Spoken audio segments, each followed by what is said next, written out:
Before we proceed on with the case, we have some guests from Kuwait Bar with us today, and I'd like to say welcome to the AFC courts, and we're very happy to have you here visiting us. رئيس المحكمة يرحب بضيوفنا من دولة الكويت السادة المستشارين المحامين. حللتم أهلا وطم سهلا. Enjoy. Yes, you can call the case. Good morning all. We're here for a hearing in the matter of CA 007-2019 before Chief Justice Zaki Azmi, Sir Richard Field, and His Excellency Justice Omar al-Muhairi. The appellant is represented by Holman, Fenwick, Willan, Middle East. The lead counsel is Andrew Maguire. The respondents are represented by Clyde Co. The lead counsel is Sophia Hurst. Hello, good morning. In respect of this appeal, there are a number Before we proceed on, certainly, we were thinking there are two basic questions that you parties have to answer before us.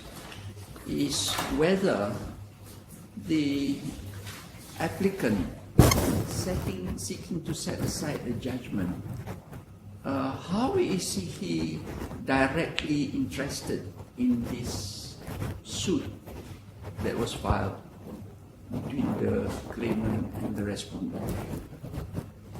That's first question. And the second question is the question of service. If you can take us on those two issues first, then we'll develop as we go along. To us, those are two very crucial, important issues that need to be answered. One of the sub-questions that arises from what the Chief Justice has said to you is this: assume that it can be shown that the applicant is directly affected. Is he entitled to rely on the lack of service, contrary to what was held by the judge below? That if the answer to those two questions is yes, he is directly affected, and he can rely on it can rely on the lack of service, then it would appear that it's mandatory for this judgment to be set aside.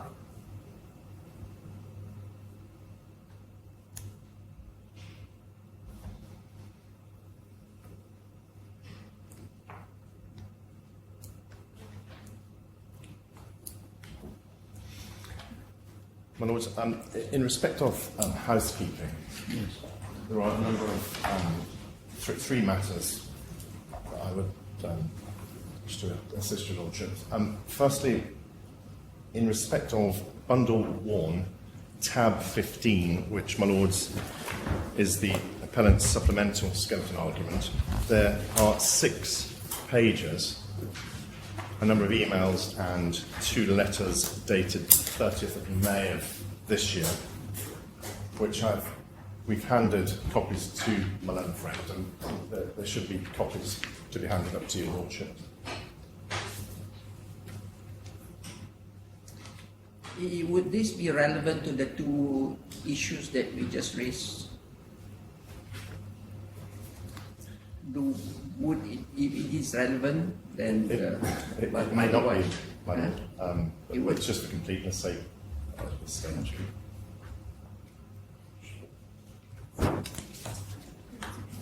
Lord, what we've also prepared, hopefully for your assistance, are annotated copies of the initial skeleton arguments and also the supplemental skeleton argument, which I have copies which hopefully will assist your Lordships.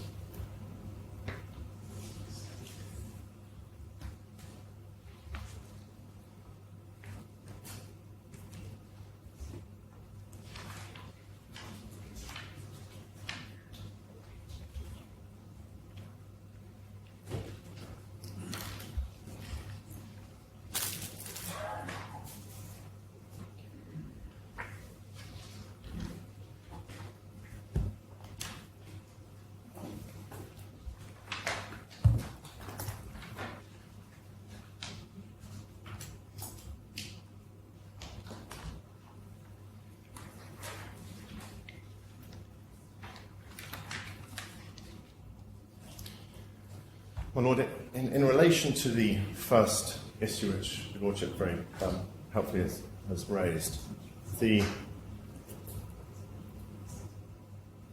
ground one of the skeleton which is to be found,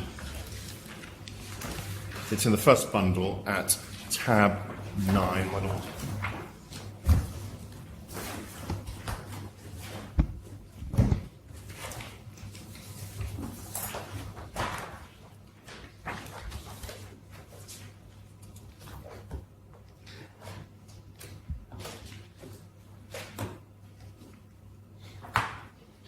And your Lordships, if you'll turn please to page 9 of the skeleton article, paragraphs 15 onwards,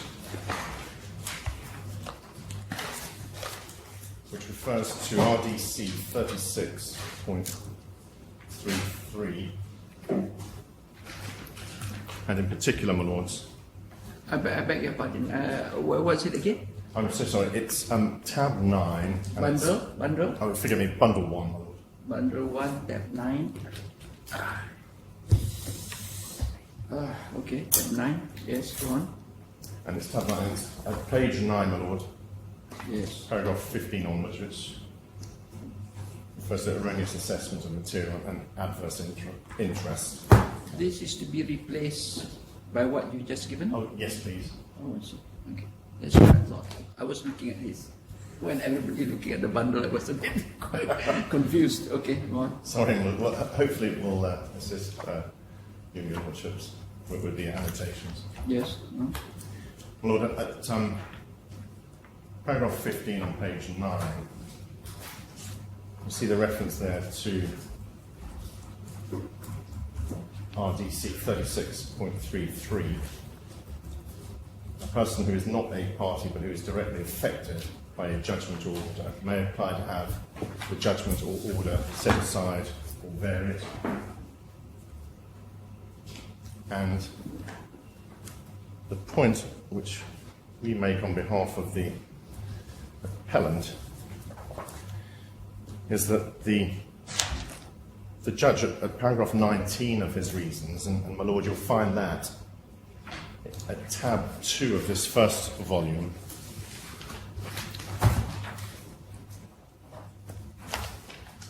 at page 8.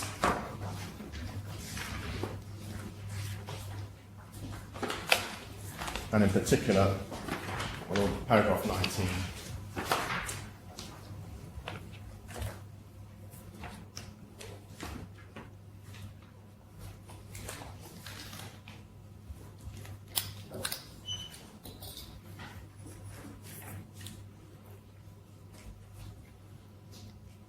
The reasoning of the judge at 19 is that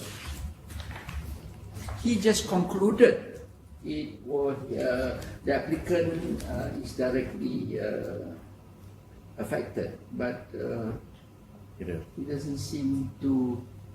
I can't find any reason how they arrived at that conclusion, because you might be aware of a certain court of appeal judgment, which was, I believe, cited by the other party about the company limited by guarantee, where the shareholders. It's in your footnote 3, in the skeleton argument. Forgive me, my Lord. The Abd al-Mahmoud decision. Absolutely, and perhaps And the learned judge below did not analyse or refer to that case. You rely on that case. we do. And in effect, what you're arguing is that that case is a trump card. Yes. And it's perhaps for consideration whether what was decided in Abd al-Mahmoud is not distinguishable from this case. Yes. Here, the company is to be dissolved, which would mean the extinction of the company, including the Articles of Association, which is the foundation of the rights of the shareholder. Absolutely. That was not the position in Abd al-Mahmoud. It was a company limited by guarantee, Yeah. And there was no question of dissolution of that company. Now, the second reason the Court of Appeal gave in supporting the judgment there was that the management of the company, which is provided for in the Articles of Association, was there to enable the company against which the judgment had been issued to deal with that situation. It was suggested that there was some form of deadlock, but as you know, in England, if there's deadlock, there can be a derivative action. Yes. We know nothing about whether such an action is available in respect of this company, and it may well be that it is not. Assuming that it is not, isn't this a strongly distinguishing feature from the Abdul Mahmoud decision? Here you have deadlock, which cannot be resolved, and secondly, you have a threat of extinction of the company, which would include the end of the Articles of Association or of the constitution of the company, which is the foundation of the shareholders' rights. Why doesn't that mean that the applicant is directly affected? My Lord, what we rely on is, perhaps if I can... Well, what's the answer to that question? The answer is, my Lord, that we rely on what Lord Justice Muhairi says in paragraphs 39 to 41 of the Court of Appeal Abdul Mahmoud judgment. Well, we better look at that. My Lord, that's to be found in tab 2 of the authorities, appellant's authorities bundle 1, my Lord. Bundle, again, sorry, bundle. My Lord, it's bundle 1 of the appellant's authorities, tab 2, and it is at page, it starts at page 1364 of the Business Law Reports report. Abdul Mahmoud. Yes. And starting at paragraph 39 of the judgment.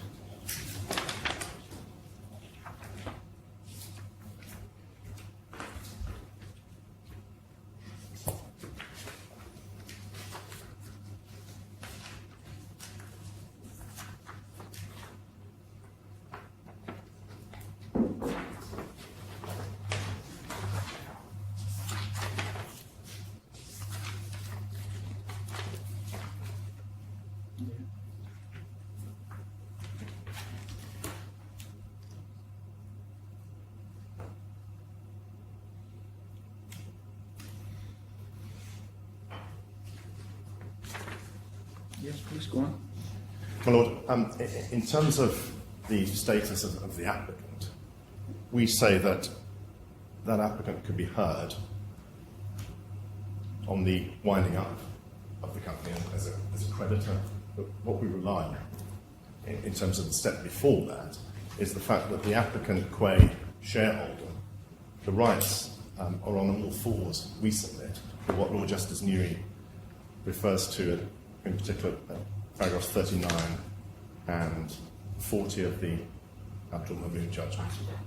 Well, look at the first sentence on page 1365 that begins the shares themselves. The shares themselves, his right of participation, are not directly affected by the wrongdoing. No. This is the reflected loss doctrine. Yes. Now, as I've put to you, what is sought is the dissolution of the company. And if the company is dissolved, the applicant's right of participation, founded on its shareholding, is at an end. And indeed, as you know, a share in a company, the content of a share in a company is all dependent on the provisions of the article. Yes. And if the articles are in effect to be distinguished, isn't that a situation which is not contemplated by this well-known dictum from prudential assurance? There was no question in prudential assurance of a dissolution of the company. And before Lord Justice Newey gets to this point, he gives as a secondary reason why the applicants in this case were not directly affected, the fact that the management of the company was provided for under the articles. There was a suggestion of deadlock, but derivative actions, minority shareholder actions, are permitted. And so it is open to the possibility that the company itself can apply itself to have the judgment set aside as a consequence of a derivative action. And you're not telling this court, are you, that there is the possibility of a derivative action here to deal with the deadlock of the company? Your problem, I foresee, is how do you commence action for derivative action if... Well, when there's deadlock, it's usually wound up on the just... So what happens to that arbitration in Singapore? What happens to that? You're just there's a provision for arbitration in case there's a dispute. Yes. And you file that in Singapore, is that arbitration? And there is also anti-suit injunction from Singapore in Singapore. There is. Yes, indeed. There's so many things. And as your lordships are aware, the arbitral tribunal have informed us. There was a hearing on the 5th and 6th of last month. They've informed us that. But you didn't apply for stay of the arbitral proceeding. Yeah, of the to enforce the injunction in Singapore. No. Anti-suit injunction. No, there hasn't been. But it goes. But all this, I think, commends with your status. Your status as a party in this action. Yes. Do you have locus to contest? That is the first. It starts with that. If you don't have that locus, then there's nothing we can do to help. My Lord, in respect of the arbitral proceedings, the joint venture company, the first defendant, isn't a party to this. No, it's not. The parties to the joint venture agreement are the parties to the arbitration agreement. Yes. And as you will all be aware, the UAE is a party to the New York Convention on Arbitration. And all signatory states, including the DIFC, as part of the UAE, has a provision which enjoins a court to stay proceedings which are brought in breach of an arbitration agreement. And here we have a common law court in Singapore issued an anti-suit injunction for what seems to this court to be a plain breach of the arbitration agreement. And as a matter of comity, this court feels a great degree of unease about these proceedings continuing in the face of an injunction issued by the Singapore court. And it would be open to the party who sought the injunction to rely on the appropriate article in the DIFC arbitration law to seek a stay of these very proceedings. But that doesn't seem to have happened. We're a little puzzled why it hasn't. But sorry to interrupt, that has happened, in fact, my lord. Sunteck, the applicant, who has now in fact been joined as the second defendant, has made a challenge to this court's jurisdiction, firstly on grounds that none of the gateways for GICO court's jurisdiction are satisfied, but also relying on Article 13 of the GIC arbitration law, that there ought to be a stay of the arbitration. That application was heard at a hearing last week, in fact. Yes. On Thursday. We are awaiting a decision on that. We did suggest that it might be prudent to put off the hearing of this appeal until there had been a decision on jurisdiction, particularly in light of the arguments that my lord has already outlined. That request was not acceded to, so here we are. But jurisdiction is very much still a live dispute. Can you raise those arguments before us? I can certainly address you on the jurisdiction challenge, but that was heard by Justice Shannon Oswani last week at first instance, and he hasn't made his ruling yet on that. I'm sure both parties are very happy to summarise what the contest is on jurisdiction, if that would assist your lordship. Thank you. I'm sorry, I was a little bit behind the times. I'm not aware of that. Yes? My lord, given your indication, it might be prudent perhaps if your lordship were to rise for a short period, 10 minutes or so. You should address that to the Chief Justice. Please, forgive me, my lord. To the courts. We address to the courts, not to the Chief Justice. Yes. To the court. Okay, we'll take a short break. Thank you. And look at the other issues that we also raised with you just now. Yes. The question of the injunction, anti-suit, and then also the arbitration that's pending in Singapore. All those are all relevant, but it starts off with your locus. You don't have a locus, then there's nothing to speak. Okay, so we'll take a 10-minute break. Thank you, my lord. Okay. All right.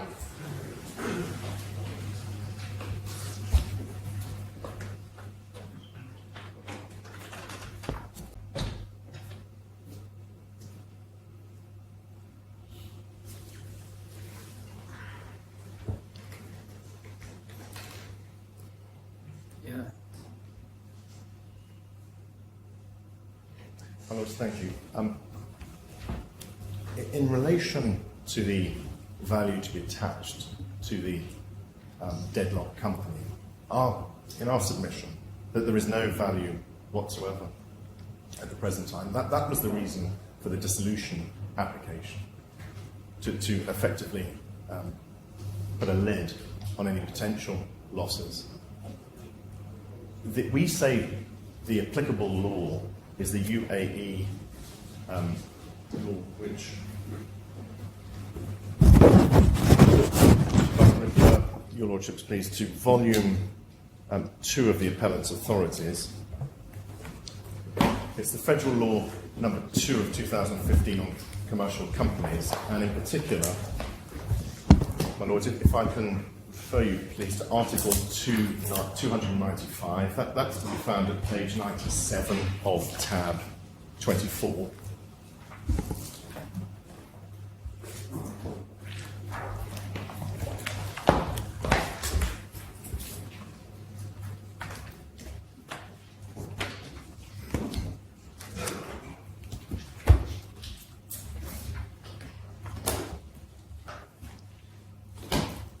Can you give me the article again? My lord, it's Article 295, which is found at page 97. Thank you very much. 24, tab 24 off. Tab 24 of which one? Which bundle? Forgive me, my lord, it is bundle volume 2 Volume of the 2. appellant's authorities. 2. It should be the grey bundle.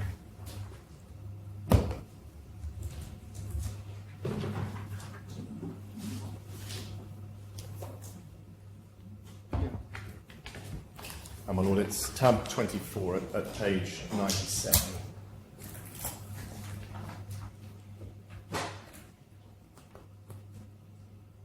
Yeah.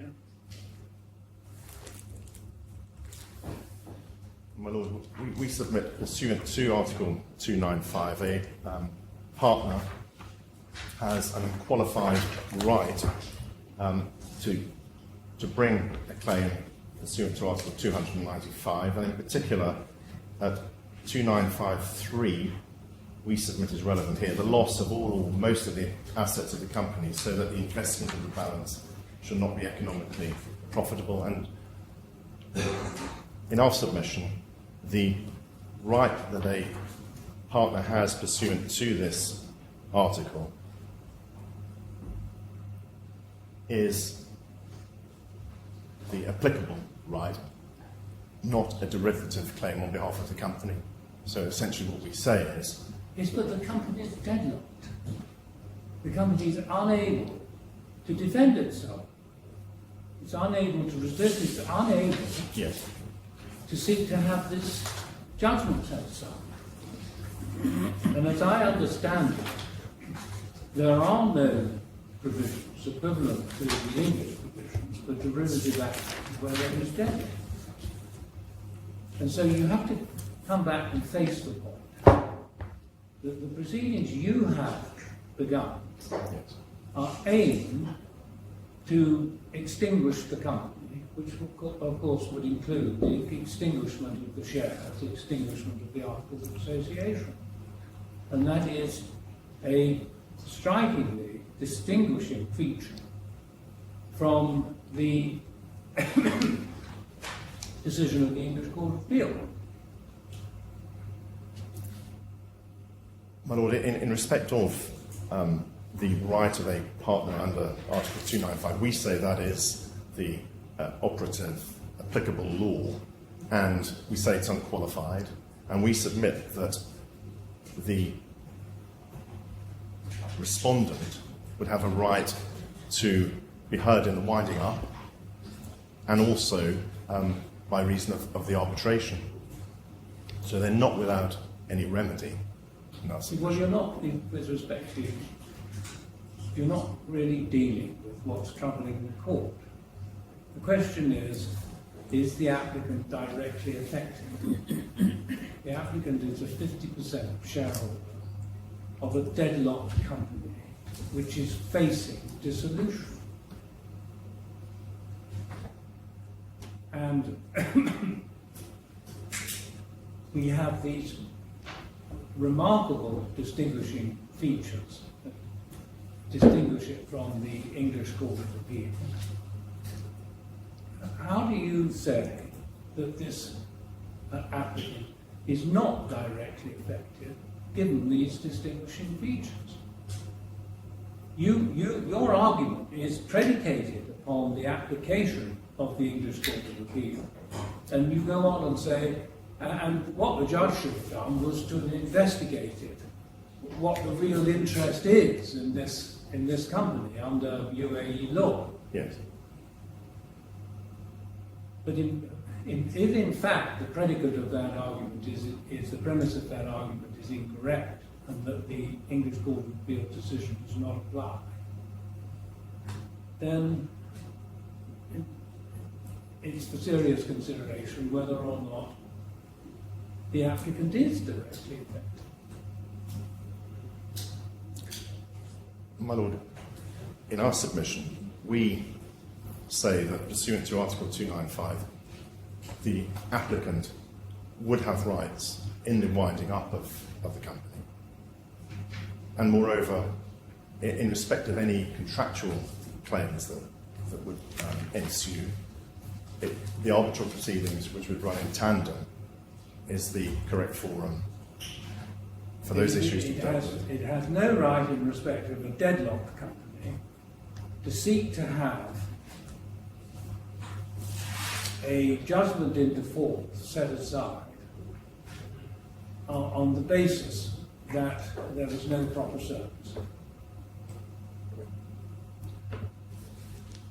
We say that the Article 295 power was exercised here. It was the fact that the company was deadlocked still permits an application to be made for its dissolution in our submission.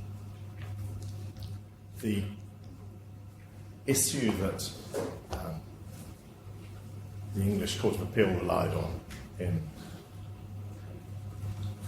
Abdul Mahmood's authority, my Lord, was that essentially the shareholders' rights, qua shareholder,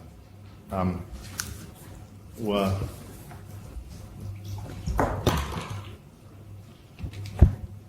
merely a right of participation in the company, but here, under Article 295, there is a right in the winding up. Now, the reality is, my lord, that this company hasn't traded, that there aren't any assets. It makes sense for all parties for the company to be dissolved. And no, that's not the issue before us. Whether the company should be dissolved or not is a separate issue. Here we are talking about the local standard and whether the judgment should be set aside. You know, the ideal is there. You know, you need to do certain things, but just go on the question that we posed to you and help us to arrive at a fair decision. well, my lord, we rely on, and the commentary as well at page 98 of Article 295, we say that the right to seek dissolution is unfettered. Yeah, but who decides? Who decides to seek for a dissolution? There doesn't have to be, it's a partner's right of seeking judicial decision for dissolution. It is considered an essential right for any partner in a company, no matter what form it took. Number 8, isn't it? This is number 6. Number 6. And also number 8 as well, my lord, indeed. Yes.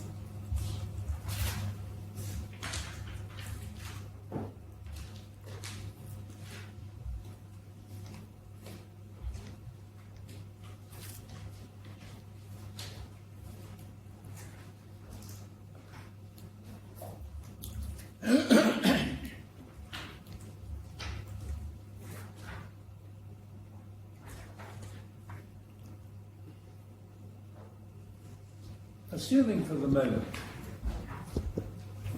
that the applicant is directly affected, make that assumption. Of course, it's all open for further debate and decision. Yes. Do you say that the party directly affected cannot rely on the lack of due service as held by the judge below?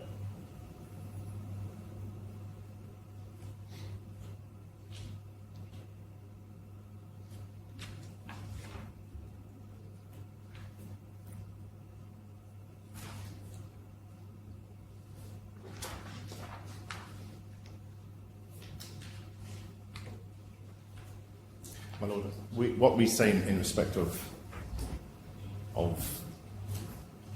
due service, obviously we've set out, and I'll take your lordship's 2 arguments on due service. But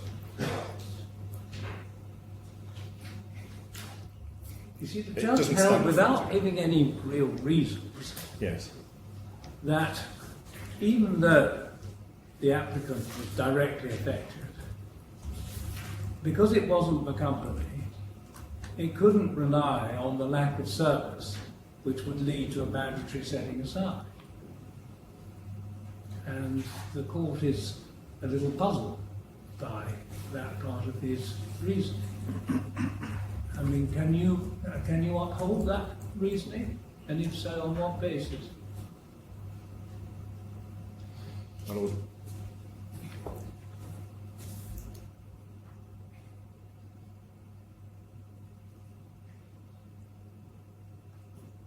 What we say in respect of the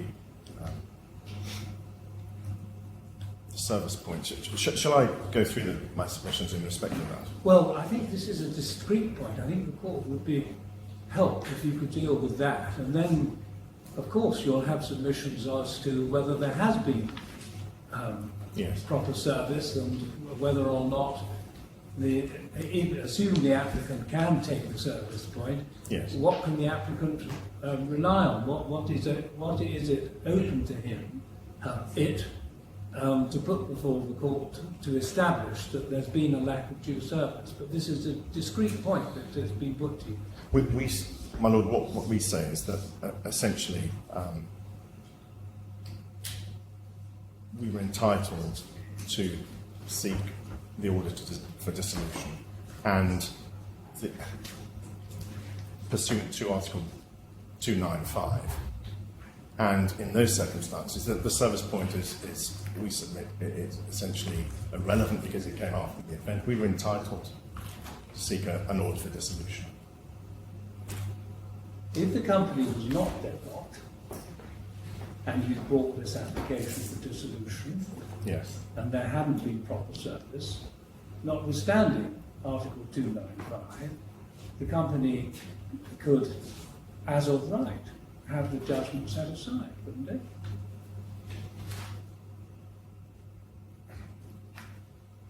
Not on the facts of this particular case, my lord, because this company, there are no assets, it hasn't traded. What's that got to do with whether there's been service or not?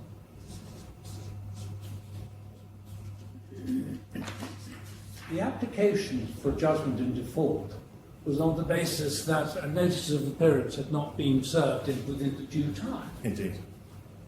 And if it can be shown that there wasn't proper service, then it's mandatory to have the judgment set aside. But I hope to persuade your lordships and come on to the point, my lord, that service did occur here.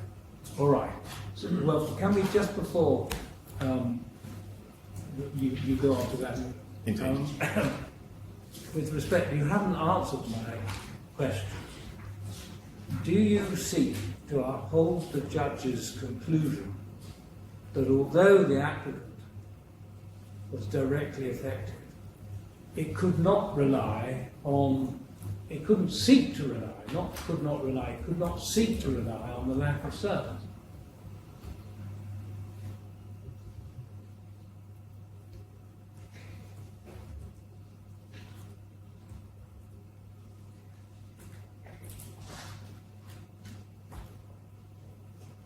We do on the basis, my lord, that in our submission proper service did take place here on the facts.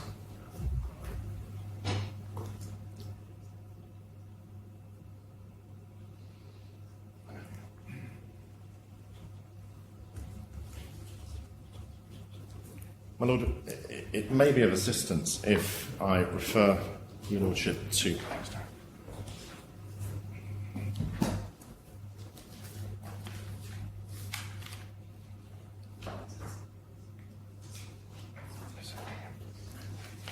my lord, at tab 15 of bundle 1,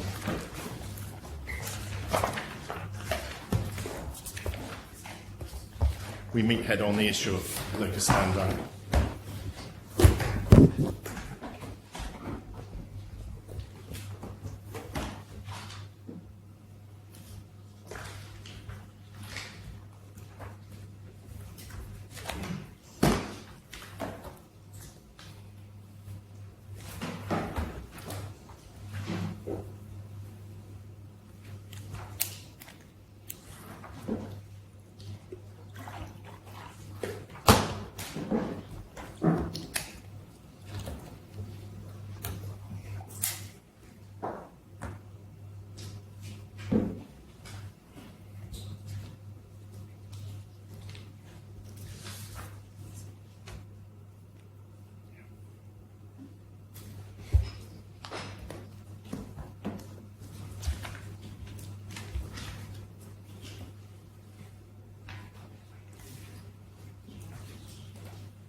My lord, we submit in the last sentence the respondent's assertions as to the invalidity of service performed against the first offender with respectfully matters from the first defendant or his eventual appointed representative, including its litigator, to raise.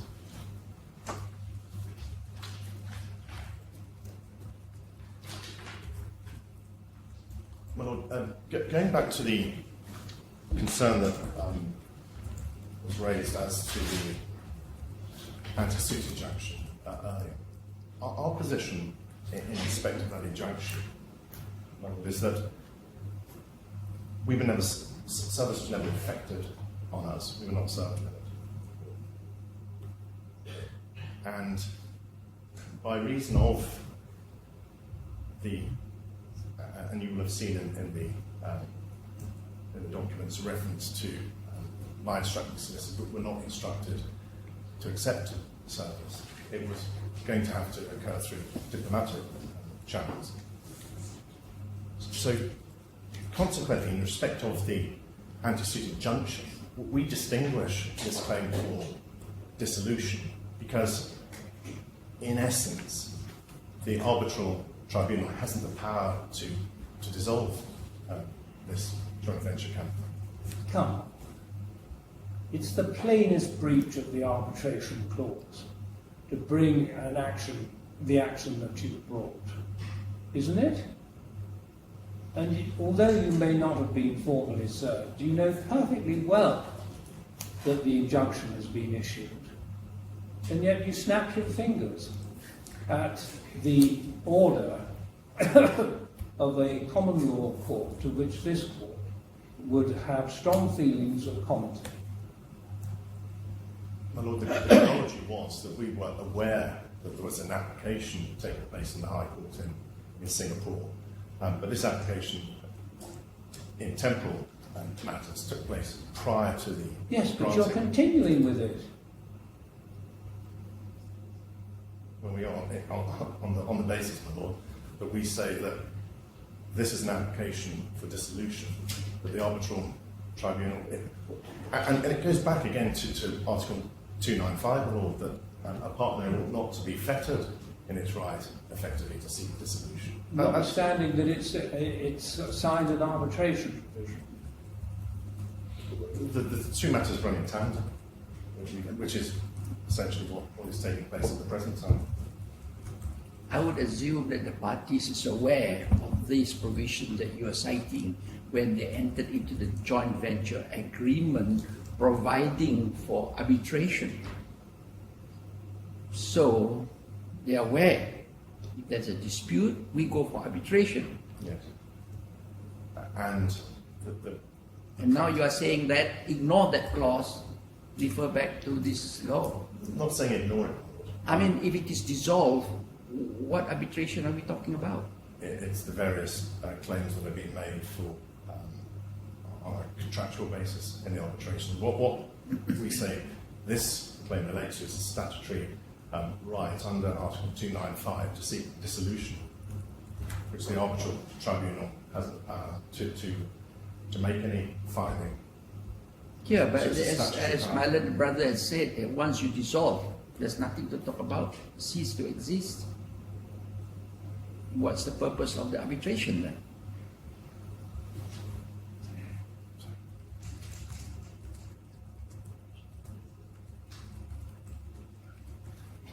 My Lord raises a very good point, because a consistent theme of those instructing me has been there is no practical need or desire for the arbitration, because essentially on a winding up of the company, the similar arguments could be raised if they so wished.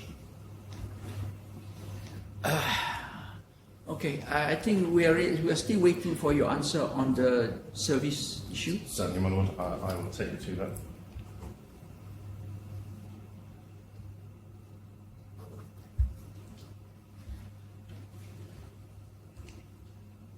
Well, just for completeness sake, and I made a point, but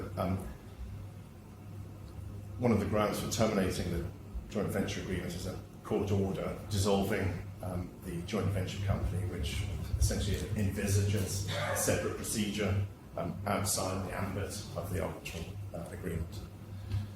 My Lord, in respect of service,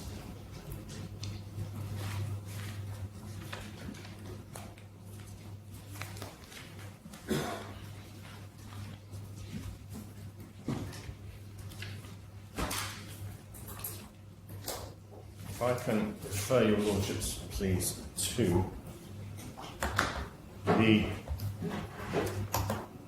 claimant's the appellant's original skeleton argument. This is the skeleton argument to be found in Bundle 1 at tab 9. It's dated the 24th of April of this year, and in particular, paragraphs 14 to 21 of that skeleton.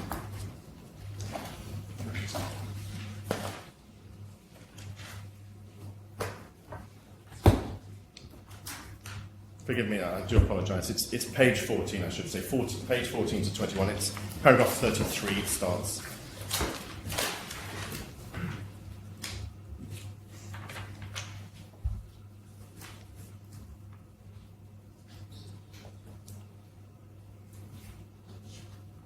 And you'll see that what we say is that the judge erred in permitting the applicant to make the assertion as to the validity of service, which we submit it was only for the defendant to raise.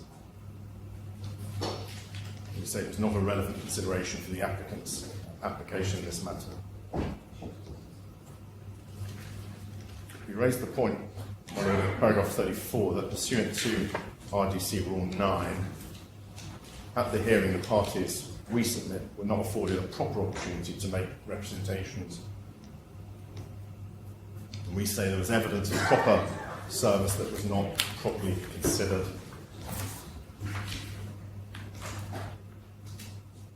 We submit that within the meaning of RDC 9, Rule 9.31,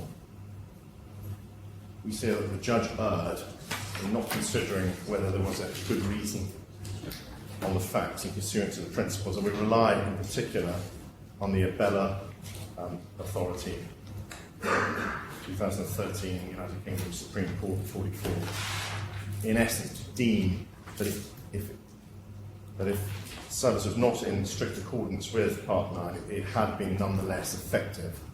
We submit via an alternative method and had occurred retroactively on the defendant on the 21st of June 2018. It says 26th of June, my lords, that's an error. It was misunderstood. It was the 21st of June 2018. And that was by service originally performed by the claimant on the defendant via the Altamini DIFC entity.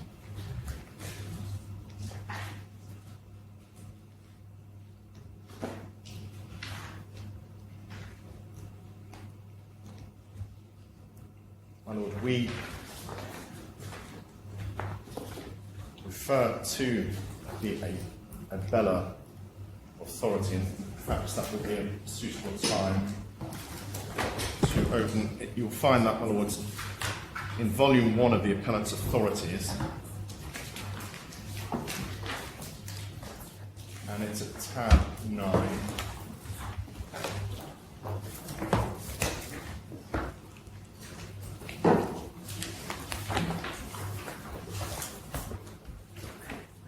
And in particular, my lords, it's the judgment of Clark,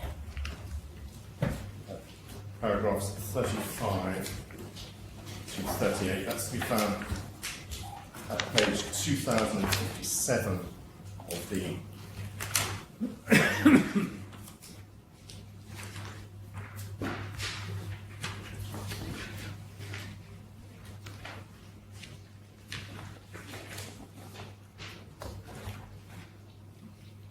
say that RDC Rule 9.31 is drafted in similar terms to CPR 6.15 and 6.16. Now, how did this question of service arise in this case? How did it arise? Yes, I mean, we've got to understand the factual background to this case.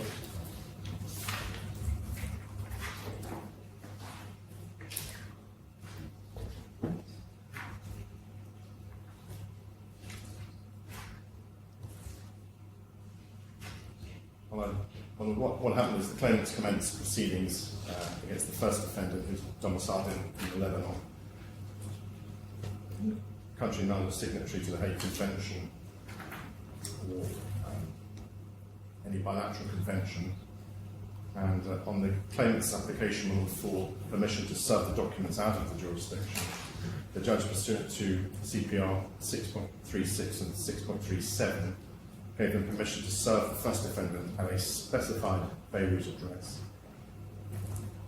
and to do so by an alternative method, namely by personal service of untranslated documents at the same address. And attempts to locate the defendant at that address were unsuccessful, but the claimants delivered a set of untranslated documents to a Lebanese attorney who had acted for the first defendant in separate Lebanese proceedings commenced by the claimant.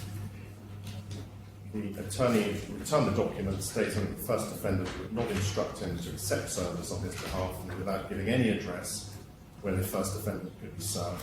The claimants also attempted unsuccessfully to effect service through diplomatic channels, and they claimed that further attempts would incur expense and delay. The claimant sought an order that the delivery of documents to the Lebanese attorney amounted to good service. The judge, holding that the power under CPR 615 to order that steps already taken to bring a claim form to the attention of a defendant who is within the jurisdiction could constitute good service, which has been applied into CPR 6.375, and been satisfied that the first defendant had brought, through his advice, has been fully appraised of the nature of the claim being brought, made an order declaring that the delivery of the documents to the attorney constituted good service. And it was on that matter the first defendant appealed to the Court of Appeal, which set aside the order.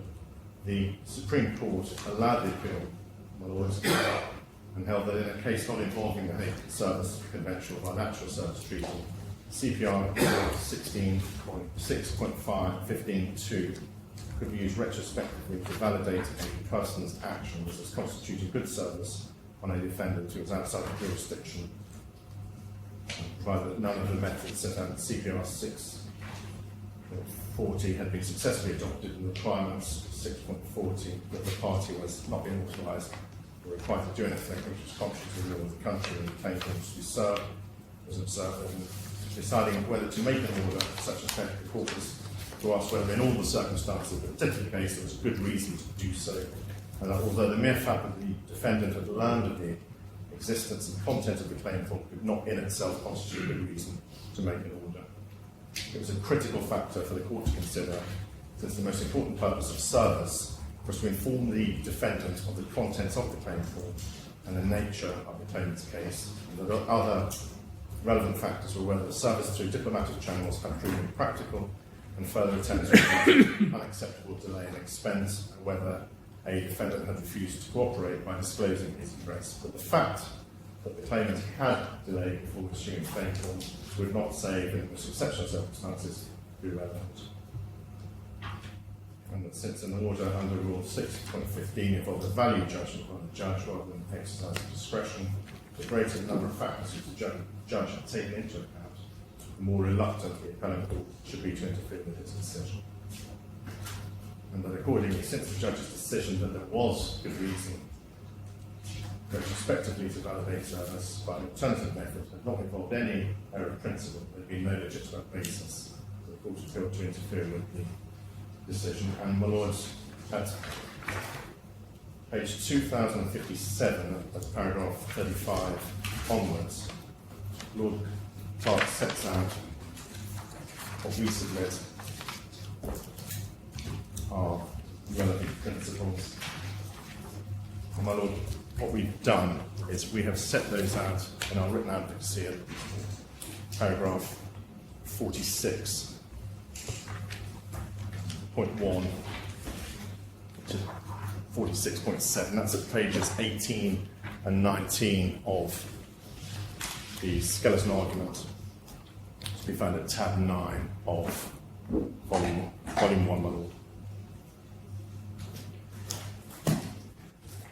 And what we submit is that in deciding whether to authorise service by an alternative method under CPR Rule 6.15, whether prospectively or retrospectively, the court should simply ask itself the question whether there is good reason to do so. And that's it. You'll find that at paragraph 35 of Abella. Secondly, the court must consider all the relevant circumstances in determining whether there is good reason for granting the relief. It is not enough to identify a single circumstance which, taken in isolation, would be a good reason for granting relief if it is outweighed by other circumstances which are reasons not to grant the relief. Thirdly, relying on Abella at paragraph 36, a critical factor is whether the defendant has learned of the existence and content of the claim for which we submit is plainly relevant on the facts of this case, which I'll come on to in a moment. Fourthly, if one party or the other party is playing technical games, as it was referred to, this will count against him, and that's paragraph 38. And this is because the most important function of service is to ensure that the content of the document served is brought to the attention of the defendant. That is highlighted by Lord Clark, my lords, at paragraph 37 of the judgment. And we say it in our paragraph 46.5 on page 19. The strength of this factor will depend upon the circumstances in which such knowledge is gained. It will be strongest where it has occurred through what the defendant knows to be an attempt at formal service. And we distinguish between what might happen sometimes where draft statements of case are, pleadings are submitted for information only purposes. That didn't occur here.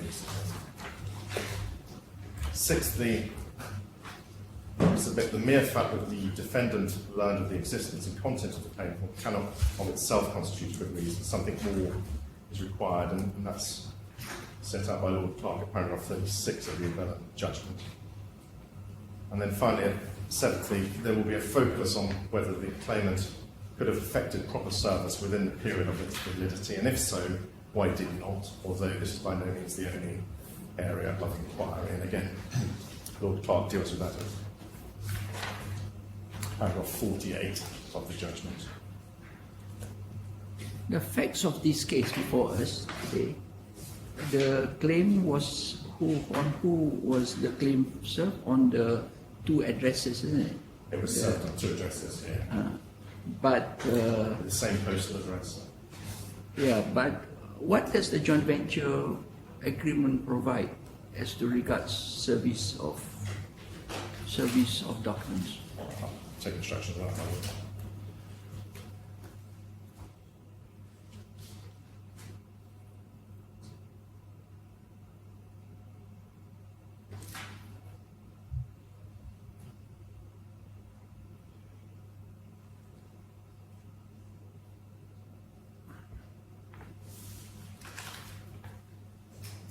My lord, under the joint venture agreement, it was the Maze building, so it was onshore, but we say that isn't determinative of the issue, because what we submit is that Altamini, the solicitors, were acting, we say, as agents.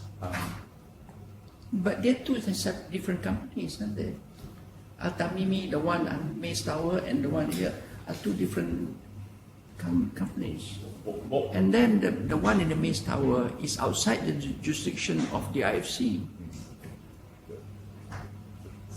The reality is it's the same postal address, and under the escrow agreement, Altamini were also acting as agent of the respondent, and in respect of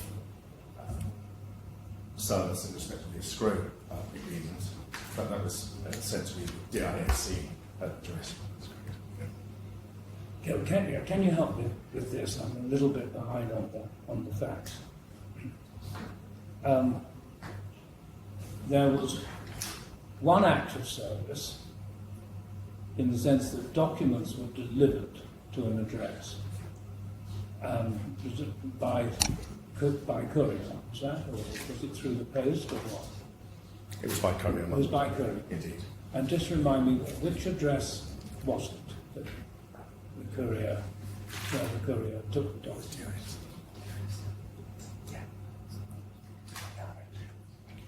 It was the DIFC address, my lord. The DIFC, but it's exactly the same postbox number as the Maze address. So the offshore-onshore addresses are exactly the same. Right. Now, I'm afraid I'm going to have to ask you to show me the RDC rules Yes. about where service on an agent can constitute proper service. Can we see those? Certainly, my lord. We've got those in the authorities, have we? No, I don't believe so, my lord. My lord, may I take instructions, please? Yeah. Thank you.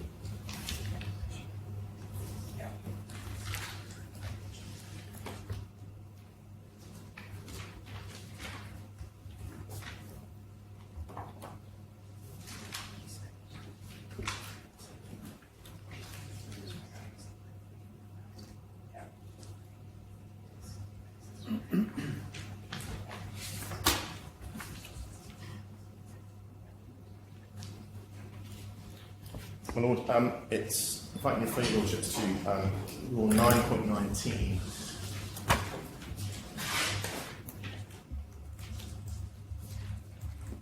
And we'll see there the table, first column, nature of party to be served, and the second column, place of service. We rely on the fifth row at the bottom, nature of party to be served, any other company or corporation. Your lordships, you'll see that place of service is any place within the DIFC or Dubai where the corporation carries on its activities, or any place of business of the company within the DIFC or Dubai.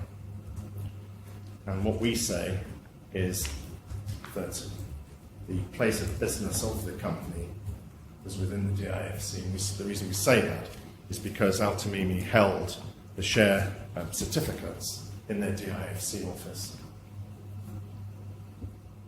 There wasn't any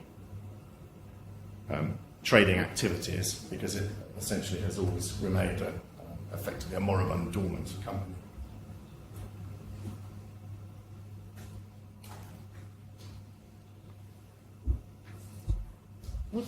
I'm just looking at, it's the last item in the table, isn't it? It is, my lord. Yes. Any place within the DIFC or Dubai where the corporation carries on its activities, or any place of business of the company within the DIFC or Dubai. Yes. What's the difference between the two?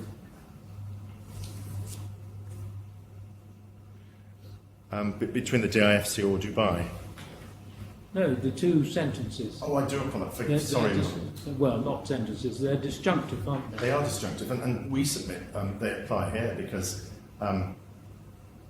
the initial reference is to where the corporation carries on its activities, and of course no activities were undertaken by reason of the fact that it never effectively got off the ground, the business. But it then goes on also secondarily to refer to any place of business of the company, and we submit the fact that the shares were held by Al-Tamimi in their DIFC office is sufficient to trigger the second level of 9. Place of business is where you carry out business, right?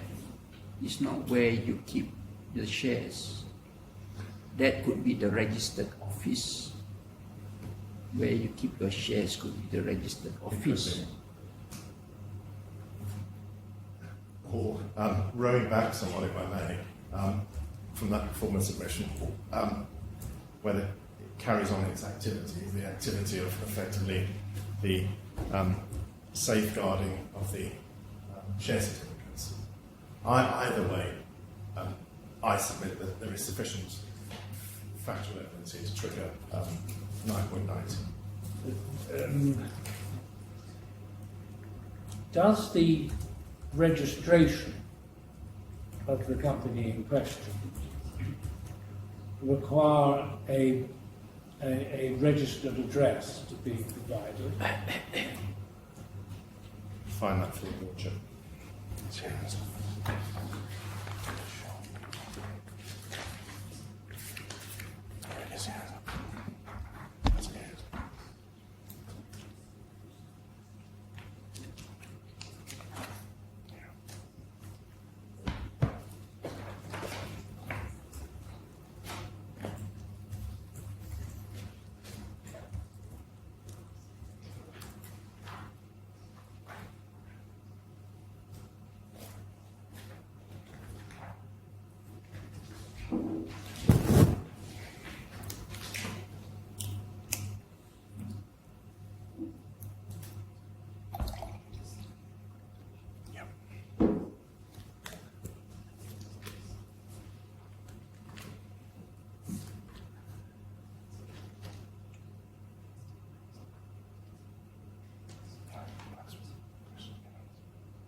This company, where is this company registered?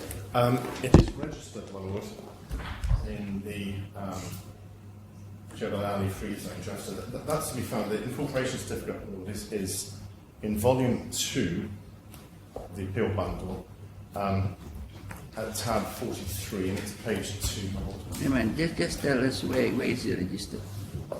Where is it registered? Jebel Ali Free Zone, is It's it? Joseph company.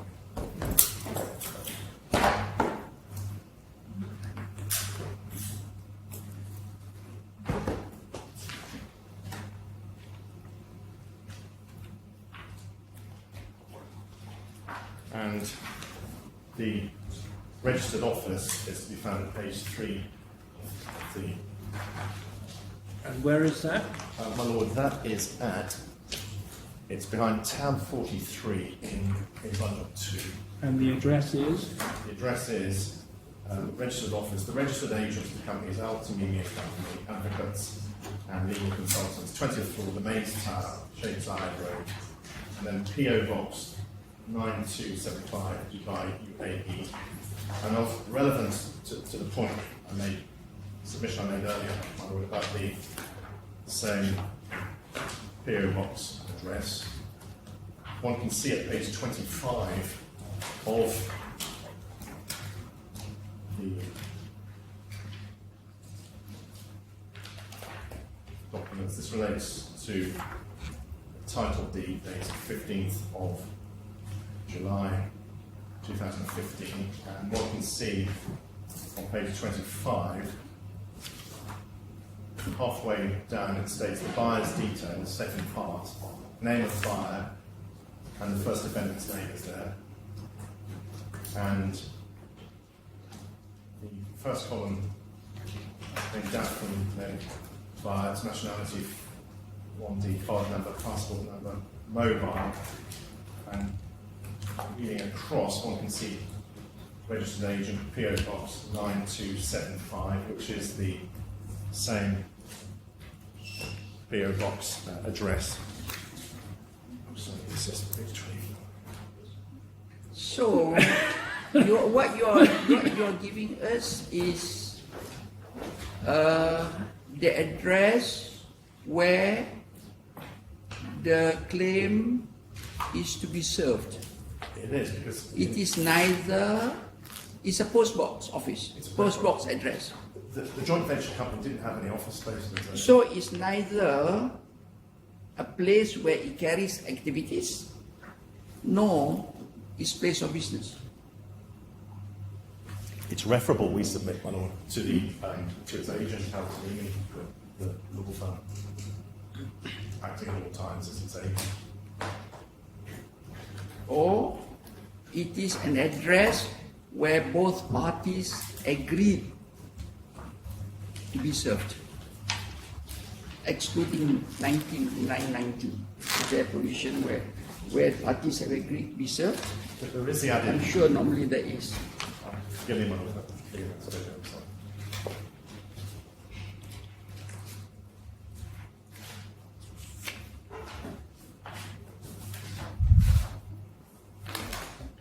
$9,917. Any document to be served must be served, transmitted, or left addressed for service given by the party to be served. I think that's more relevant to you.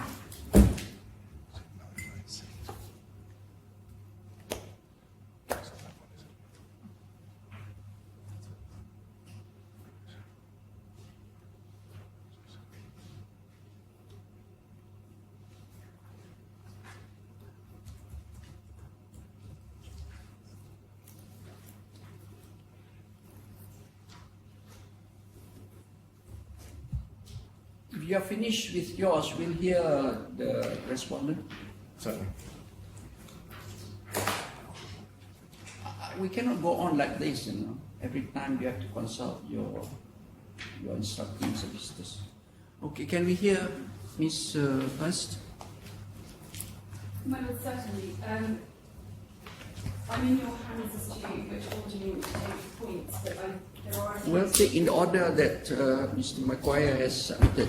Firstly, on the question of whether it's, If I may, my lords, I would request that I submit some by way of general remarks about the jurisdiction we've heard this morning and the state of proceedings since the set-aside point, because it will be relevant to. We'll take note of that. We'll take note of that. So just to be absolutely clear, my client, in November, at the time that this hearing came on, applied as a non-party to set aside the judgment in default, but also to be joined as a party and also to contest the jurisdiction of the DIC court. So the issue of jurisdiction has been live from the very beginning. Why was not it heard together?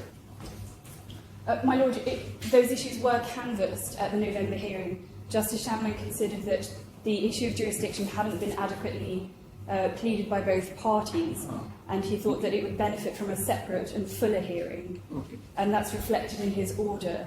There's a direction, I believe, paragraph 4, that the Sunteck may apply for joinder and to make its jurisdiction challenge. It did then subsequently apply for joinder in January of this year. And that application for joinder was made after the application for permission to appeal, before the renewed application for permission to appeal. What subsequently happens is then in April there's a hearing of that joinder application and the application to challenge jurisdiction.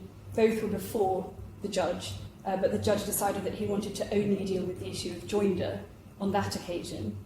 And it is relevant to my submissions, and we'll come on to that order, but Justice Shamlin did order on the 19th of May that Sunteck was joined formally as a party to these proceedings. It is now the second defendant, and I do rely on that order later in my submissions. In the renewed application for permission, the appellant recognised that the joinder of Sunteck, that application would be relevant to this appeal. And we do say that there's a real question as to whether, when a default judgment has been set aside and subsequently a party has been joined, and it was determined by Justice Shamlin that it has a right to be heard on the issues in dispute, we say there's a real question as to whether this court can subsequently reinstate the default judgment that was obtained as against the first defendant only. It's not at all clear, we say, Justice Shamlin having decided not only that it was desirable to join Sunteck to deal with the issue of jurisdiction, but also, should it prove necessary, should its jurisdiction application fail, Justice Shamlin found, and it's at paragraph 22 of his order, that Sunteck's direct legal rights were intrinsically affected by the default judgment, such that it was desirable that it was heard on the claim. In those circumstances, it's not at all clear to us how the court could proceed to reverse the setting aside of the default judgment. And there is a risk that that decision would render entirely nugatory the order made by Justice Shamlin on the 19th of May. And I say that's important because the findings of the joinder order have not been appealed. There's no appeal against the judge's finding that Sunteck, its intrinsic legal rights are affected by the claim, and there's no appeal against the order saying that it's desirable to hear Sunteck on the issue of jurisdiction, and should it prove necessary, the substantive merits of the dispute. Last week, on the 12th of September, there was a hearing of the jurisdiction application made by my client, but also an application by the appellant to join Sunteck's parent company, Sunteck Realty, into the proceedings. And its position last week was that the claim has now been broadened and that it's desirable to have all parties before the court to adjudicate on all of those issues. So we say not only has one party been joined, but there's also been an application to join another party. And again, questionable as to whether one can reinstate a default judgment that would effectively enable the joint venture company to be wound up when the claim has since developed in that way. I return to the issue of jurisdiction because it has troubled the court this morning, and it troubles this side of the courtroom. That application has been before the courts from the very beginning, but it's only been heard last week. The application to jurisdiction was made not only on the basis that my client says that this claim does not fall within any of the gateways to jurisdiction under Article 5 of the Judicial Authority Law, but also is based on the Article 13 of the Arbitration Law, that they're in circumstances where the parties have plainly agreed to arbitrate these disputes, that this court must mandatorily stay any proceedings in front of it in favour of that arbitration. And as your lordships have already heard, the Singapore court has already considered that, has considered that the claim that is brought in this court falls squarely within the arbitration clause, has ordered an anti-suit injunction that the appellants continue to breach by being here today. As I say, the decision of Justice Shanlon from the jurisdiction application is outstanding, but we are concerned that this appeal continues to be in breach of the anti-suit injunction, in breach of the arbitration, and a breach of the agreed arbitration. And to confirm, a challenge was brought by the appellant to the jurisdiction of the arbitral tribunal. That was heard over the summer, and the arbitral tribunal, which has been constituted, has unanimously confirmed that it has jurisdiction over the dispute that's been submitted. Yeah, but the appeal before us is whether whether it should be aside or not. That's the issue before us. We would like to decide what issues before us. My lord. I don't think we can consider matters, facts, issues which are not before us. We cannot. What you submitted just now was well and good for our information, but we cannot use what you have submitted to arrive at our decision. Well, my lord, my client will notify this court of the outcome of the jurisdiction application should there be a decision on that prior to your lordship's rendering your decision. Yeah, but because for the purpose of for the purpose of today's hearing, we just have to decide what is before us. That's understood, my lord. The final point I want to make by way of general introductory remark is, of course, that this is an appeal from a broad exercise of discretion by the lower court. Rule 14.2, which is the rule under which Justice Shanlon set aside the default judgment, affords a wide margin of discretion. And at the outset, I emphasise that the appeal court ought to give that judge a wide latitude in the exercise of his discretion and only interfere if that was plainly wrong. Well, we haven't heard argument on that. We've asked counsel to deal with the two particular issues, directly affected and if directly affected, can that party rely on a lack of service so that the court must set the judgment aside?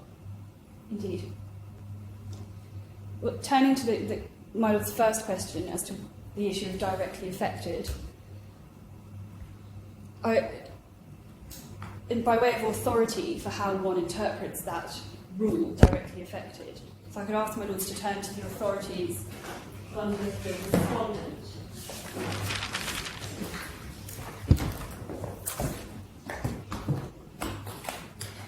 Behind tab 11 of that bundle.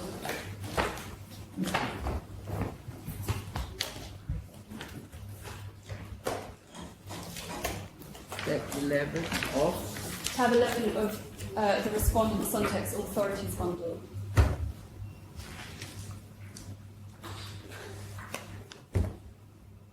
This is an extract from the White Book commentary on Rule 40.9, which is in near identical terms to RDC 3633, which is the rule under which the judge determined that Sunteck was directly affected.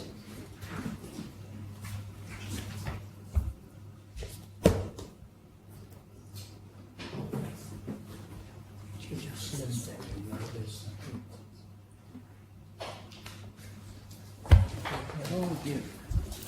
It should be titled Second Defendants Authorities, my lord. Yes, okay. Last tab. So it's tab 11, and its commentary on the English Rule 40.9, which is in very similar terms to RDC 3633. And if one looks at 40.9.1, the commentary to that rule, I'm looking at the top of the page, 1293, so on the second page. And in the paragraph beginning, Rule 49 states that the last two sentences of that paragraph, I'll just read them out, it's a short point. The questions whether, as a matter of law, a judgment or order may be varied or revoked, and whether on the application of a party or of a non-party it should be varied or revoked, must be determined in the context in which they arise. Generally, where a non-party is likely to succeed in an application, it will be in circumstances where, at least arguably, they are entitled to be made a party to proceedings.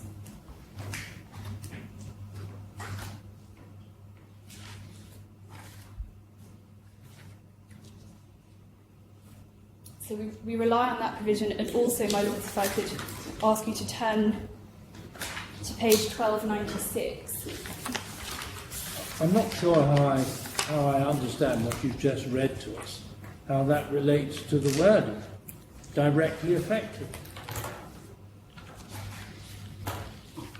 Well, my lord, if I might refer you to this section of the commentary, perhaps it elaborates on that point. At 40.9.5, there's an explanation about how the directly affected rule applies in the context of default judgments. Yeah. And it says the main relevance of Rule 40.9 is to applications to set aside default judgments. Normally, and for obvious reasons, an application to set aside a default judgment will be made by the defendant. However, and this is at the bottom of page 1296, neither Rule 13.2, and that's the mandatory set-aside rule, or Rule 13.3, that's the discretionary set-aside rule, stipulates that an application to set aside or vary a default judgment should be made by a party to the claim. Thus, in terms, the rules do not prevent an application to set aside or vary a default judgment being made by a non-party, or indeed by the court of its own motion. And on the bottom of the page, CPR 14.9 states simply that an application may be made by a person who, although not a party, is directly affected by a judgment or order. Now, I'm at the top of page 1297 now. A formulation that gives the court all of the flexibility necessary to accommodate the circumstances in which applications by non-parties to set aside or vary should be countenanced by the court in this context. So I emphasise 2 points from that commentary. One, that it's a useful analogy for the court to consider whether, at least prima facie, the party that's seeking to set aside, the non-party, I beg your pardon, that's seeking to set aside the default judgment would, in theory, succeed on an application to be joined. And secondly, that this is a broad test that allows flexibility to the court to consider the issue in a fact-specific context. One cannot draw generalisations from previous case law, but one must look very specifically at the circumstances of the instant case.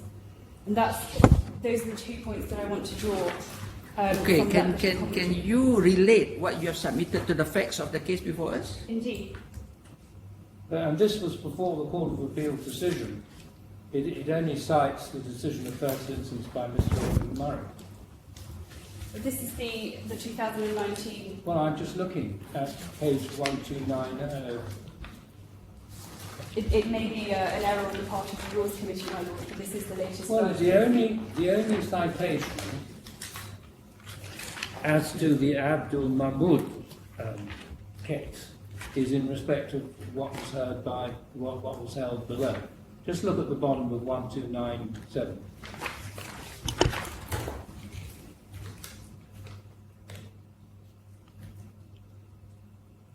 But that, my lord, that's a neutral citation reference to the England and Wales Court of Appeal, so I believe that has been updated. 2018 EWCA Civ 879. And I'm looking at the top. I'm sorry, it may be that I'm misled by the title. At the very 3 lines from the end of 1297. There's Mohammed and Abdul Mahmud. And it may be that this is a reference to the Court of Appeal decision that I was debating. I think it is, my Lord. Do you think it is? I think when one turns over the page, there's a reference there, the Court of Appeal upheld the judge's decision. Yes, I see. That X did not have any Yeah, interest. sorry. No, it's but the name is differently cited. Huh? Yeah. The first one was cited as against Egyptian Association. The other one is Muhammad against, I think this must be a misprint. Muhammad against Abdul Mahmud.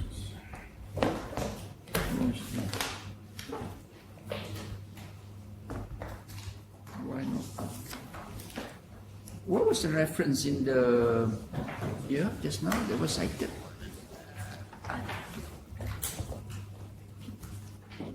Never mind, we'll check that. Okay. My Lord, it's simply 2 broad points that I wish to take from that. The first, that one can have in mind whether a party would, in theory, be capable of joinder. And the second, that it's a very fact-specific exercise. The court has broad flexibility to deal with the specific facts of the case. That's all I wish to take from that commentary. Yeah, as so, I said just now, how do you relate to the facts? Well, in my submission, one has to start with the claim form, and that's in volume 1.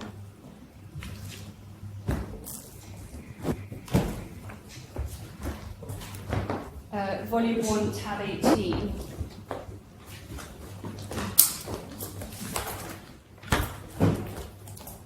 And we'll go there in a second, but this is how Justice Shandon looked at the case. He looked at the claim form behind tab 18 of volume 1. And if one turns over the page,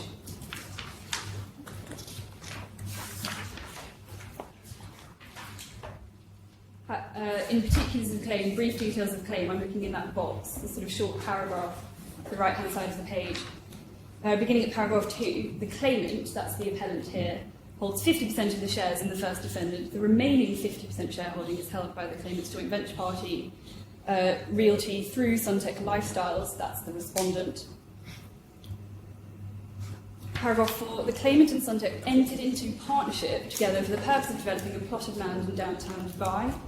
5, whereas the claimant has adhered to its financial and non-financial obligations to the partnership, including contribution of a substantial shareholder loan, Sunteck has failed to adhere to its financial and non-financial obligations.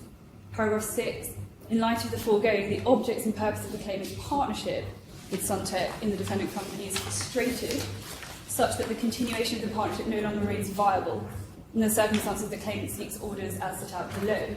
And below, in the remedy sought, one sees in paragraph 1, the remedy for the dissolution of the first defendant. And we submit that striking, because although the remedy sought is the dissolution of the first defendant, there is no claim pleaded against the first defendant. There's no allegation to be tried against the first defendant. In fact, all of the breaches that are alleged against my client, Sunteck, for failure to adhere to its financial and non-financial obligations. That's the basis of the claim. The allegations is against the other joint venture partner. Indeed, Right. which was the non-party at the stage of its application. So we say, first and foremost, a default judgment that's been decided on the basis of, as put it in the claim form, allegations of breach by my client, you must be directly affected by that. And the judge was alive to this in the proceedings. Perhaps it's helpful to look at the reasons that he gives for why he says that we were directly affected. Apologise. But the rule says directly affected by the order. It doesn't say directly affected by the claim. It says directly affected by the order. And the order was an order that the company be dissolved. Indeed. And if one turns to the reasons given for that, it's behind tab 2 is the appeal of judgment. I think it's worth spending some time in the explanation given by the judge. So behind tab 2 of the same volume is the reasons. Paragraphs 19, or start with paragraph 19 on page 8.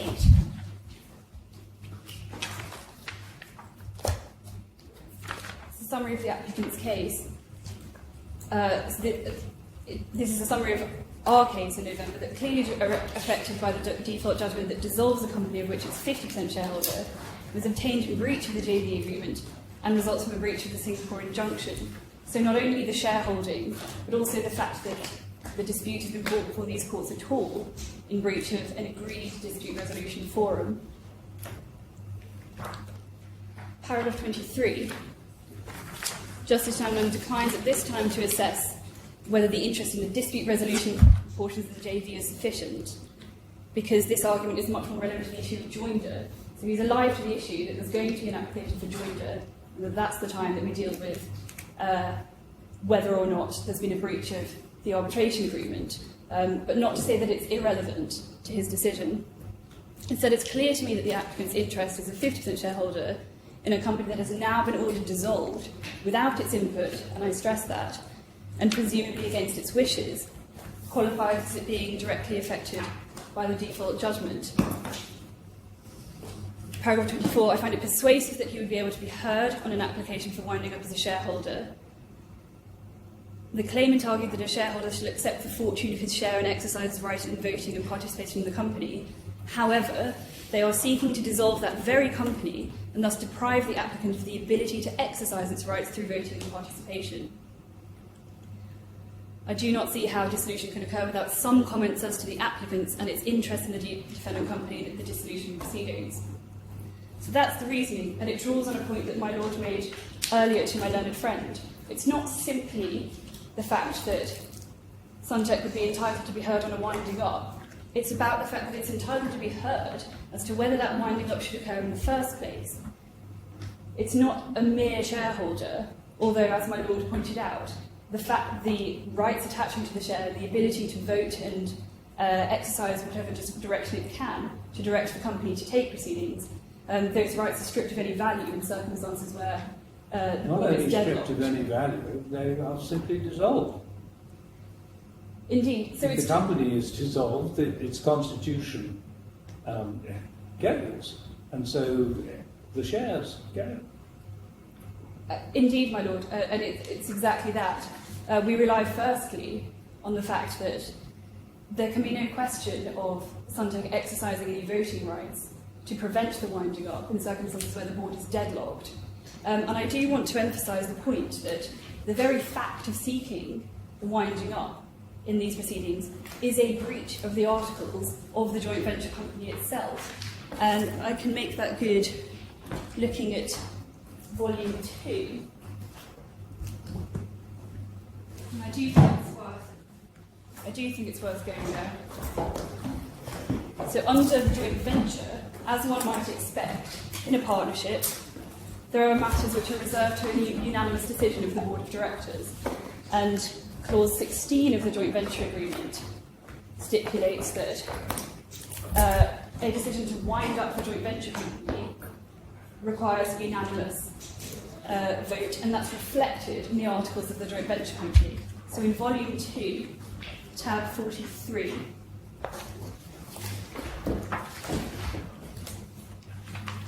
beginning at page 3, we have the Articles of Association. Sorry, what page was it? My fault. It's Volume 2, tab 43, and this is an exhibit to a witness statement, so I'm starting at page 3. Page 3. These are the Articles of Association for the joint venture company. Yeah. If one turns to page 10, my apologies, page 11. Yeah. Page 11, we have reserved matters, Article 18.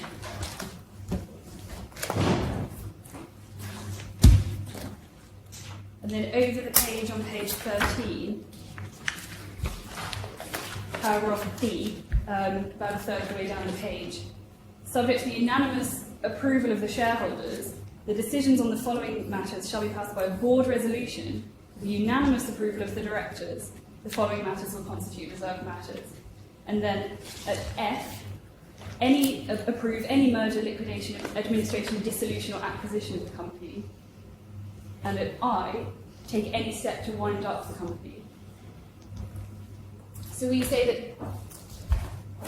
the appellant cannot simply rely on the right attaching to the share to vote to prevent winding up of the company when these very proceedings were brought in breach of those rights, and it has not been heard on the decision as to whether to place He the company. cited the provisions of the law earlier on to say when it comes to dissolution.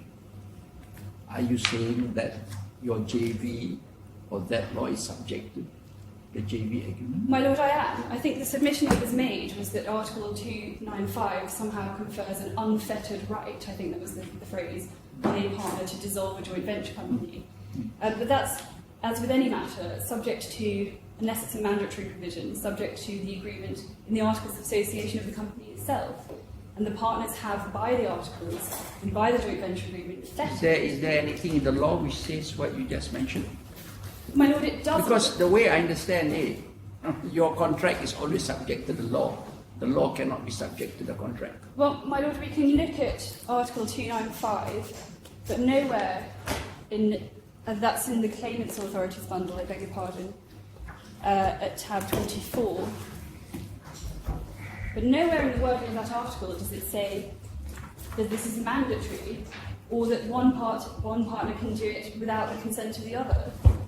But it's a bit similar to a voluntary winding up, taking in an English analogy, where the articles will often provide that the directors can pass a resolution that the company be voluntarily wound up. But running alongside are the provisions that allow for a compulsory winding up on various grounds, including that the company can't pay its debts.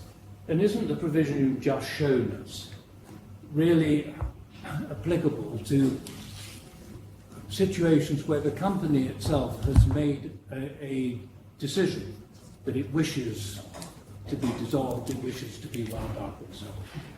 But 295 seems to suggest that alongside that, and not subject to it, there is this entitlement to have the company dissolved. My Lord, in the wording of Article 295 itself, it says a company shall be dissolved, but it does not say that a partner can act without consulting the other partner. That's not anywhere in the wording of the article. It was just the comments. The comments, what was mentioned is the comment, that they have a right. It was, I think, paragraph 6 of the comment in the next page. You'll see that. He was reading the comments just now.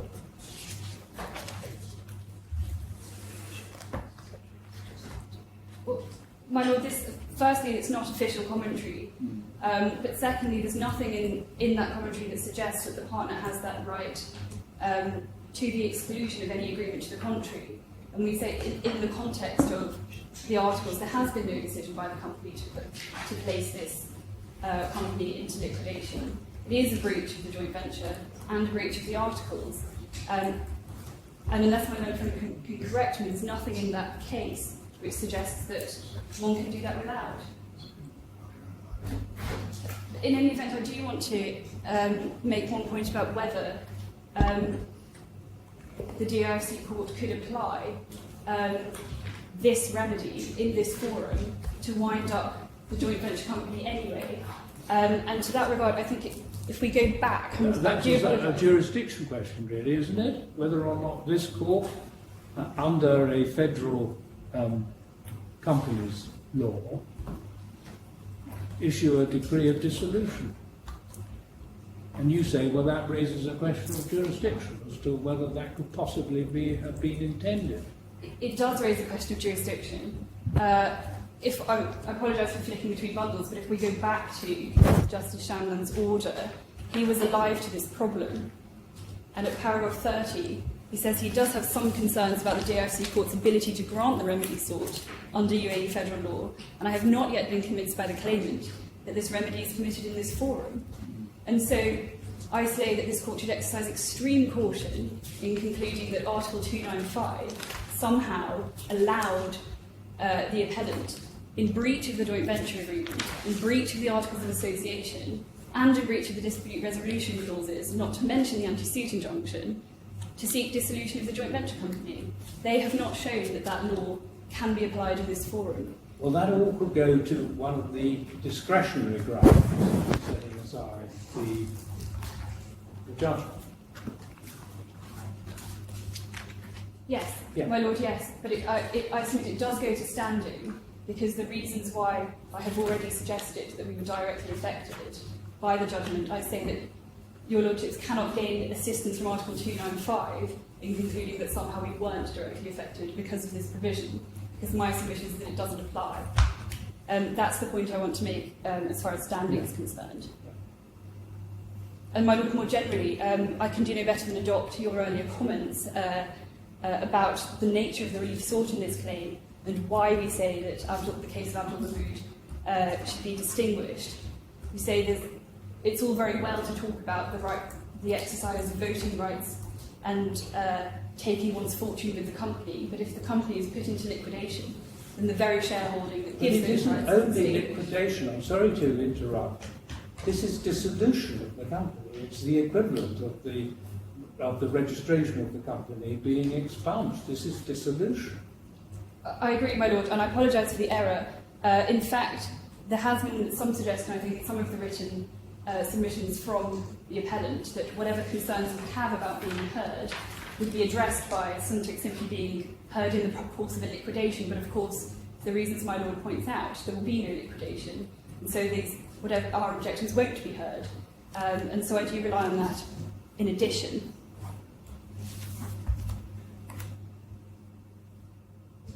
Well, you've given us a very full argument as to why you're a directly affected party. We're keen to hear you on the question of whether on jurisdiction and on service. Yes, on service. My lord, I'm grateful. Before I leave standing, I won't go there, I'll simply give you a bundle reference if it's useful.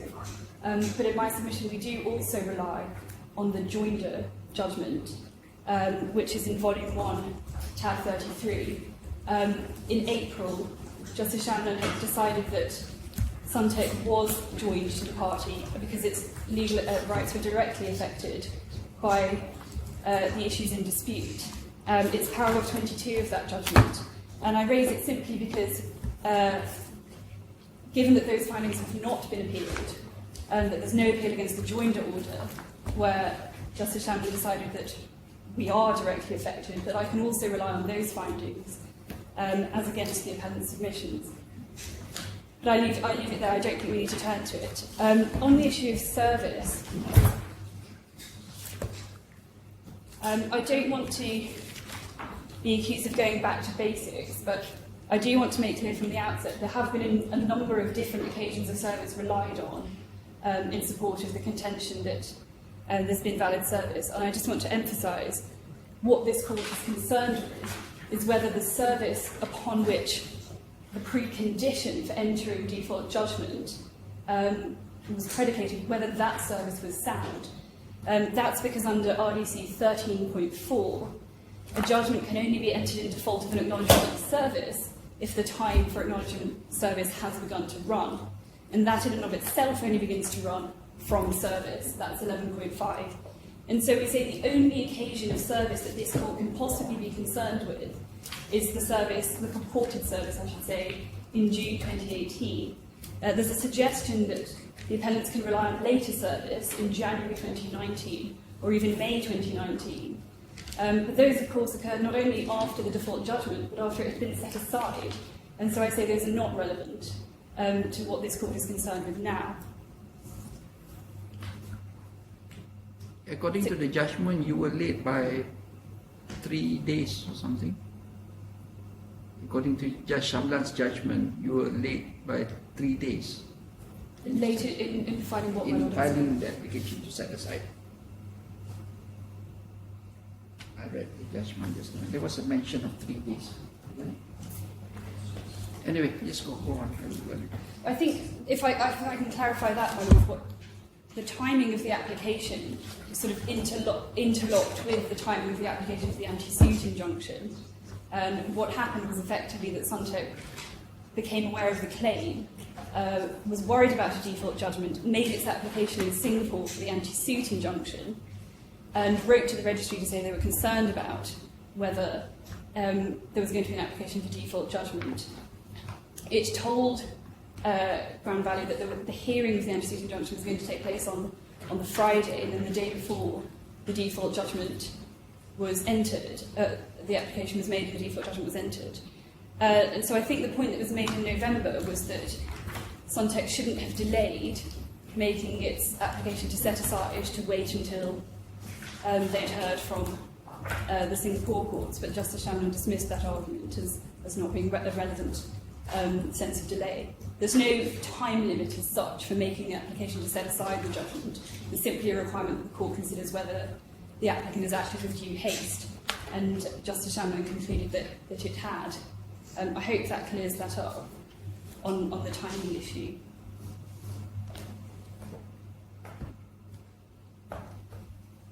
So I think it's important, we say, of course, the service that was affected in July is not valid service. And I think it's important that we investigate that a little. If we go to Volume 1, tab 19, that's the certificate of service that's relied on. That again? It's Volume 1, tab 19, my lord. And that's the certificate of service, purported service on the joint venture company in June. At about halfway down that page, address where service is affected, care of Altamimi and Company Limited, registered agent of the first defendant, to its DIFC office connected with PO Box number 9275, 6th floor, Building 4 East, DIFC Dubai, UAE. So that's a service by courier, one sees that from the line above, not posting to the post box, which has been relied on, but by courier to that office. And that office is the DIFC office of Al-Tamimi and Company. Now, my learned friend has already taken you, I think, to the page of the Articles of Association of the Joint Venture Company, where it says that the registered agent of the Joint Venture Company is Al-Tamimi Dubai, care of Mays Tower, and it's that address. I don't propose to go there again, but I will give you a bundle reference that's useful.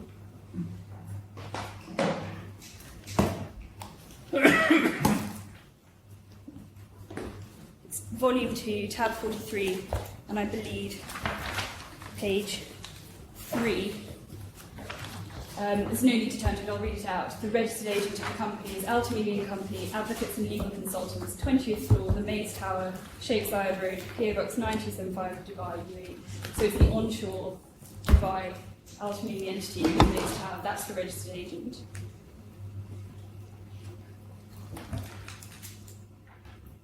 And we can also see from the contemporaneous correspondence that that's not the same as the Al-Tamimi Dubai DIFC office.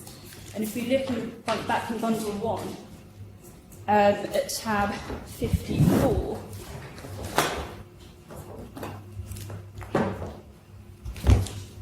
there's some correspondence from APCO DIFC which explains this. Yep. It's Volume 1, my lord, the hearing bundle. 54. Tab 54. No, we don't have Oh, I'm so sorry, it's Volume 3, I do apologise. Volume 2. Volume 3. 3. I'm sorry, my lord. Take volume 2.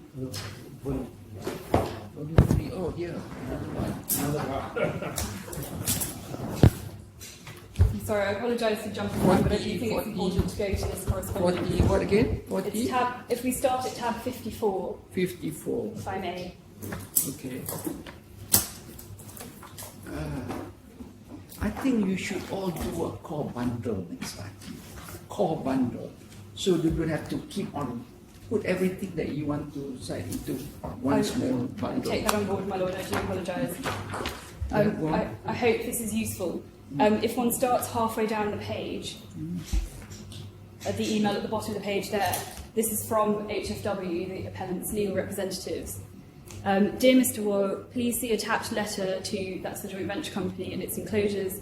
A hard copy of the letter has been hand-delivered to your DIFC offices this afternoon. So again, I note, not posted to the post box or anything like, and it's emailed. And then at the top of that page, same page, we get an email back from Mr. Waugh saying, Derek, I'm not the registered agent of the company. Your notice needs to be sent/resent to Bassam Eldeen, Al Tamimi Company, Dubai Maze Tower, and the onshore address. One turns over again to tab 55. There's an email back from HFW saying that they consider, in light of the recent judgment of Sir Jeremy Cook, which I'll take your lordships to in a second, that Al Tamimi Company Limited generally, being the DIFC entity related to the post box and the head office, is the registered agent. So that's, in spite of the email that says I'm not the registered agent, that's what's sent back. And then if I turn over again to tab 56, there's a letter here from Al Tamimi DIFC, and I do invite your lordships to read that in full. There's an explanation for the avoidance of doubt. Mr. Waugh is not the registered agent, pursuant to the Memorandum of Association, and that's the document that I've just taken you to, that I've just read out, rather, with the registered address. We note your reference to the judgment of Justice Jeremy Cook. We note that paragraph 17 makes it clear that judgment is dealing with the escrow agent. And I just pause there by way of explanation, so that this isn't a source of confusion. There were earlier court proceedings in 2017 relating to this escrow agreement, which is a separate contract between the parties to the joint venture, pursuant to which certain shares of the joint venture company owned by Sunteck were held in escrow. That contract specifically named Al Tamimi DIFC as the escrow agent, but it's not the registered agent, and that's quite a different issue, as this letter makes clear. The judge did not find that Mr. Waugh was the registered agent, but was making a finding as to the location of the firm as escrow agreement, and that's because there was a dispute about jurisdiction in that case. The escrow agreement is a different person at a different address. Before you proceed, who is Mr. Waugh? Mr. Waugh?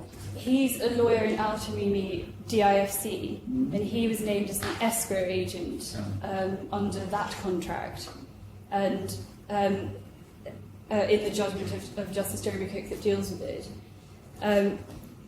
He's not named as the registered agent. That's attention of Bassam Eldeen. That's what's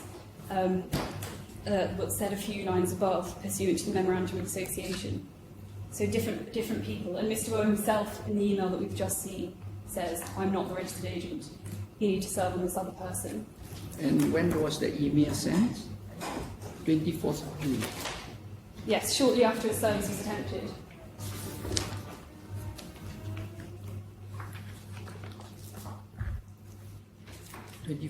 June, first service. Okay.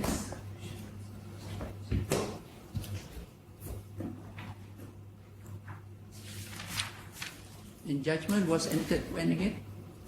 The default judgment was entered in September, some of the 18th.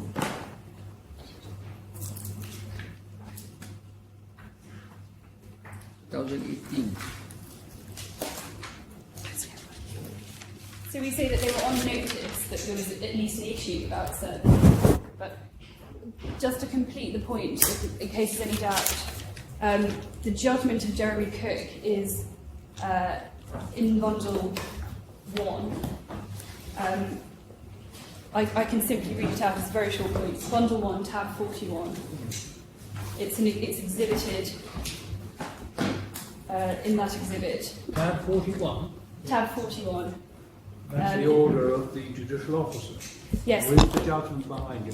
This is an exhibit, so if one turns to page 113 I see. of that exhibit. 113.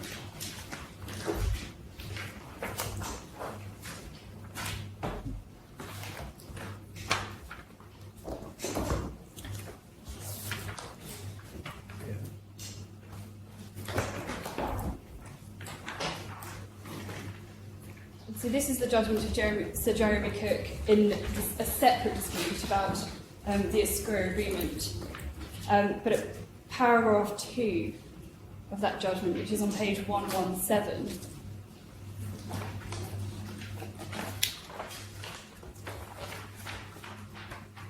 there's also a reference to evidence given in that case by Al-Tamimi DIFC. And about halfway through paragraph 2, Mr. Smith, who appeared for the first defendant, that was APCO DIFC, did not address the court, apart from providing one piece of information, namely he informed the court that Al-Tamimi and Company is a civil partnership in onshore Dubai, located at Mays Tower, whereas Al-Tamimi and Company Limited is a limited company registered in the DIFC. So I just emphasise that they are two separate corporate entities, no suggestion that they're somehow interchangeable for the purposes of service. And then the issue that's decided at paragraph 17, which was referred to in the letter, is that the address of the escrow agent is DIFC Al-Tamimi. So if one bears those facts in mind by reference to the rules, which my lords have already looked at, Rule 9.19 and the table that my lordships referred to earlier, any place within the DIFC or Dubai where the corporation carries on its activities, or any place of business of the company within the DIFC or Dubai, we say that in no sense can the office of Al-Tamimi DIFC, which is a separate entity from the registered agent, in no sense can that be considered either a place of business of the joint venture company or somewhere where it carries on its activities. And in fact, my learned friend admitted in his oral submissions, and it's in their skeleton argument, that the joint venture company, I think this is accepted by everybody, doesn't really carry on activities anywhere. It's not trading. So we say that it... Yeah, go on. Sorry. Yeah. So we say in no sense can the simple fact of certain shares being held in escrow in a certain place, which could be any place, that doesn't constitute a place of business of that company. No business is being transacted there. But I pose this question to Mr. Bogwaya, that if it is agreed by parties that documents should be served at a certain address, then you are just complying with the terms of that agreement. My lord, I accept the principle, but I do not accept that there was such agreement. The Articles of Association provide... I thought he read the terms of the JV agreement just now. No? Am I misunderstood? I thought he read from the terms of the JV agreement. He read the Articles of Association, my lord, and in the Articles of Association, the address that's provided is the Mays Tower address. Yeah. It's not the DIFC address. So in fact, it's the... But he said he also served on the DIFC address. So... Well, I think Mr. McGuire's submission was that it's the same post office box. And so if there's service in respect of one post office box which is applicable to both physical offices, then that's sufficient. Well, my lord, it's true that they share a post box, but they don't have the same physical addresses. Those two addresses are different. Yes. And the certificate of service indicates that there was physical service at an actual address. Indeed, my lord. Namely within the DIFC, and you say that's the wrong address. Quite. So it was hand-delivered to that address. And we say there may well be a legal point about whether, if one simply posts to a post box that's shared between two entities, whether that's sufficient to constitute service. We say that doesn't arise on these facts, because the certificate of service is quite clear that this was hand-delivered to the wrong address. Yeah. Oh, that's a very important issue. And delivered to the wrong address. And what about retroactive service? In accordance with Lord, is it Lord Clark or Lord Newberger? Well, my lord, I think my lordships already have the point that set aside under 14.1 is mandatory. Our submission is very clearly that this can't be cured by a retrospective order. And I make 3 points that I'll elaborate on. One, there was no application in this case, and so this issue wasn't even before the judge and was raised for the first time on appeal. So there was no application under RDC 931 or similar. Two, there is an important distinction between the phrasing of the English CPR rule that's relied on in Abella and the Dubai rule, which I'll come on to. And the third, that there's clear case law in England that even if one can, which is well established that if one can retroactively validate service, one cannot do that in the context of a default judgment, for reasons that I'll come on to. So firstly, no application.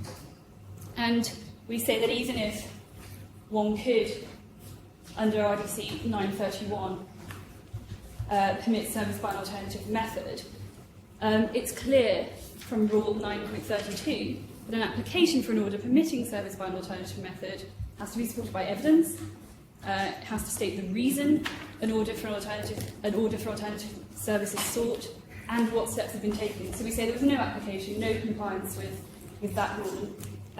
Since it wasn't raised before the judge, he can hardly be criticised for not having taken that into account. What rule again? Sorry.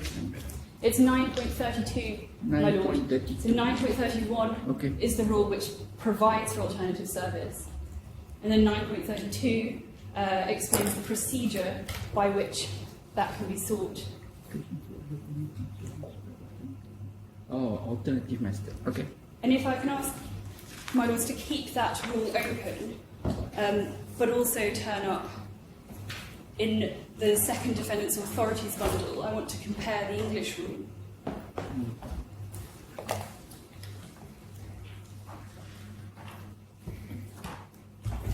Authorities bundle.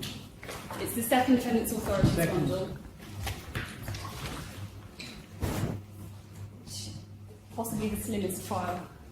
Yeah. And it's behind tab 9.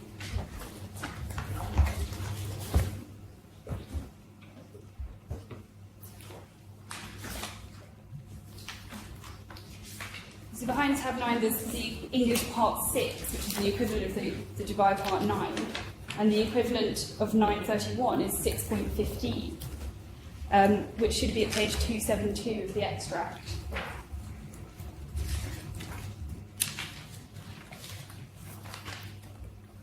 And the point that I want to make is that 9.31 and 6.15 subparagraph 1 are, in, to my eyes, identical terms, or near identical terms, that where it appears to the court there's good reason to authorise service by method or place not otherwise permitted by these rules, the court may make an order permitting that alternative service. But in the English rule, 6.15 goes on to say, at subparagraph 2, on an application under this rule, the court may order that steps already taken to bring the claim forward to the attention of the defendant by an alternative method is good service. And it's that specific paragraph of the rule that's relied on in Abella that gives the court jurisdiction to retrospectively order that something that's already been done constitutes good service. And we say that the Dubai rule it's notable that that provision is absent from the Dubai rule. There's no subparagraph 2 which says that steps already taken may be ordered to constitute good service. And so we distinguish Abella on that basis. And for the reasons which I will go on to state, which is that in any event, even if it were the case that the Dubai rule permitted retrospective validation of service, which the English rule does, the English courts have also decided that that doesn't apply where one is concerned with default judgment. And that's set out in the Credit Agricole case, which is also in the same bundle. In your bundle? In my bundle, yes, my lord. Yeah. and it's at tab 5.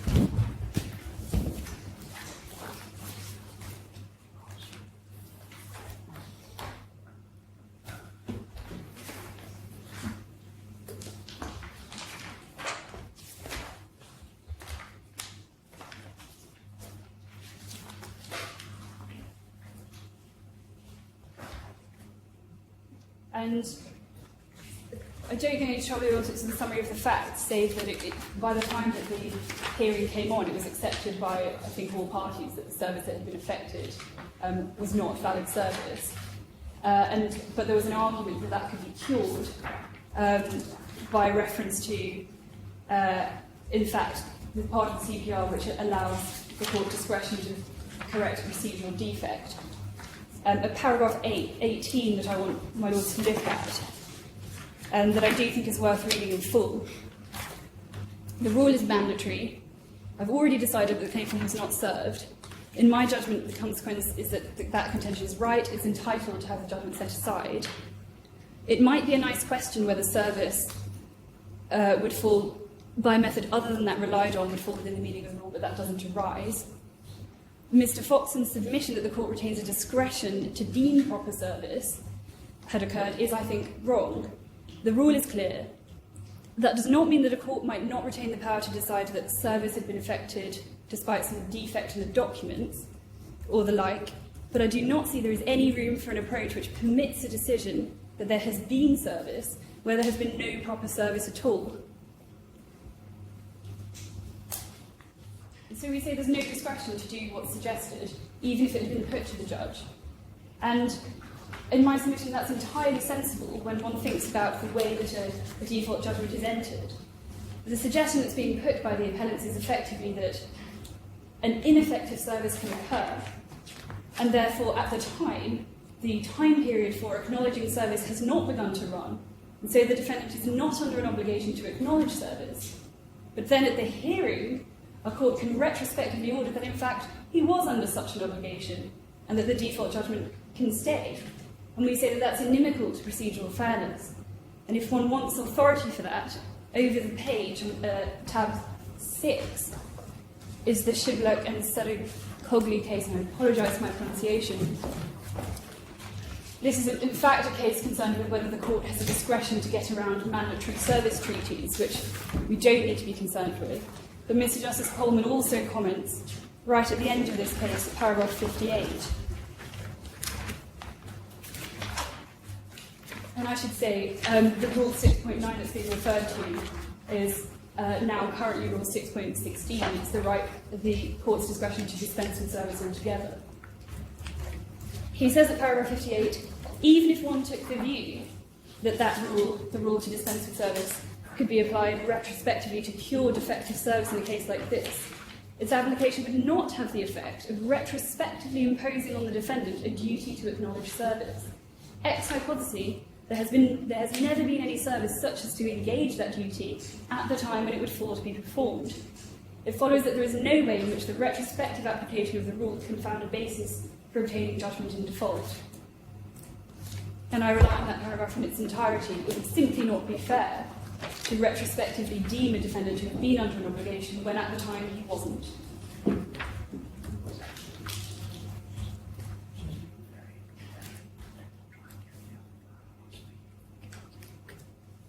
Yes, anything else?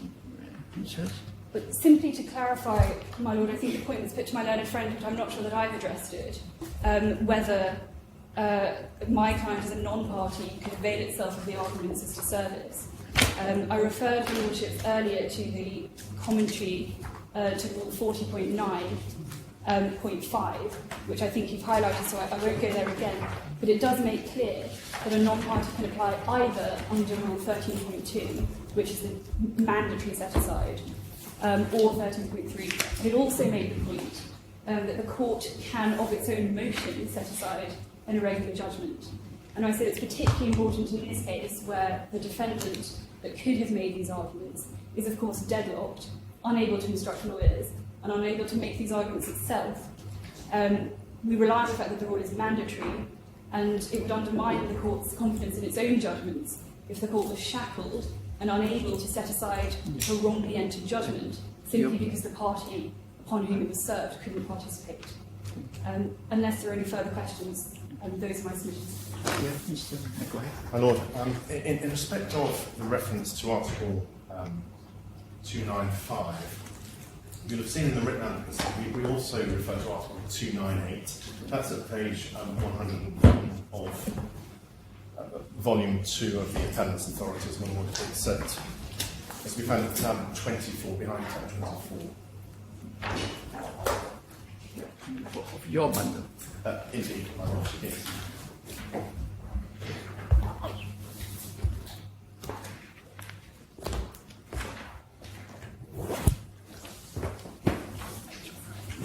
Yeah. Lord, it's page 101, Article 298.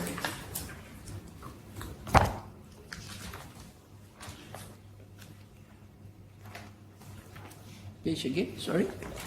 My Lord, it's Article 298, tab 24, behind tab 24, and it's page 101. 101.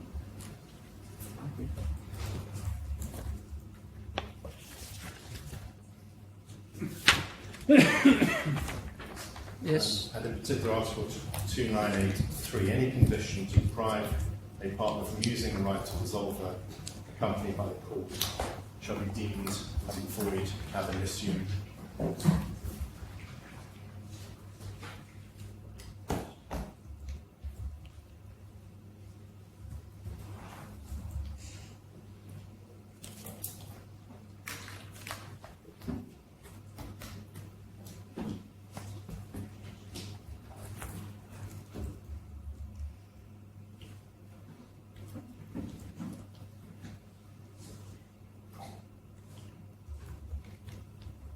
Yes, we want to see everything. And, my Lord, you'll see also page 102. No, but that gives the discretion to the court to dissolve, isn't it? There's no mandatory dissolution. And when you want to dissolve, this discretion is given. Inevitably, you must hear both parties or anybody who's interested. Yeah. We rely on Article 298.3, any condition to deprive a partner from using the right to dissolve a company by the court shall be void ab initio. This relates back to the discussion that was made earlier as to the Articles of Association and whether they could effectively bind the statutory rights of a partner. And our submission is that it cannot, that the statutory right under 298.3 trumps any contractual right. My Lord, we also rely, in respect of the issue of service, and these are to be found.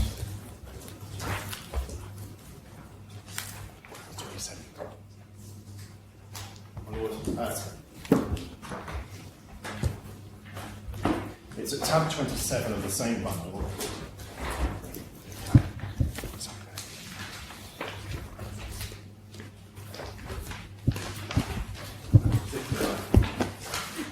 We refer your lordships to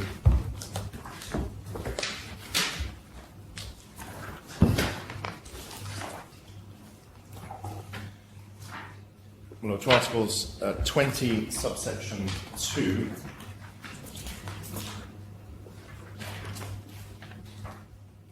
And Article 44, which essentially provides powers on the courts to waive procedural requirements.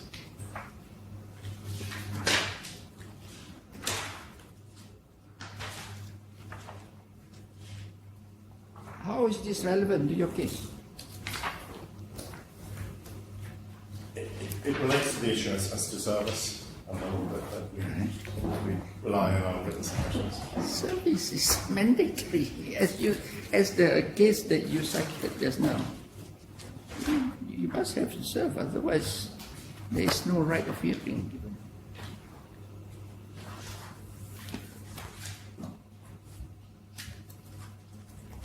Yeah.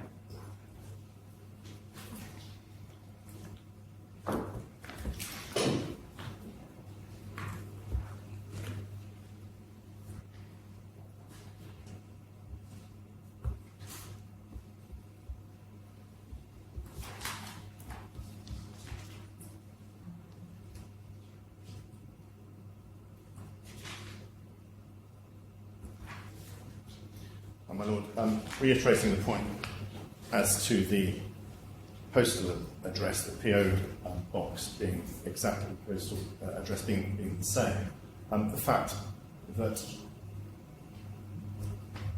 postal service didn't apply here doesn't, in my submission, detract from the fact that Al-Tamimi, the agent, had utilised the same postal address, because otherwise, if notice had been served through post, as again in circumstances where inexorably and incontrovertibly the same postal address relates both to onshore and offshore, Maid's Tower and DIFC, that essentially is determinative in my submission as to. She was saying that you was served by hand, not by post. Indeed. So where was he served? If it is served by hand, it cannot be served on the postal box. No, but in our submission, the fact that we had been given the same. That's not your fault. It doesn't matter whose fault it is. It doesn't matter whose fault it is, but you go after your client for giving you wrong instructions. We complied with the address. Yeah, that's between you and your client. No, that's against the other The party. PO box could be DIFC or Maid's Tower in my submission. Yeah, anything else?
Yes. Well, finally, the context, of course, is that the service took place also on the two partners for Sunteck who were originally joined.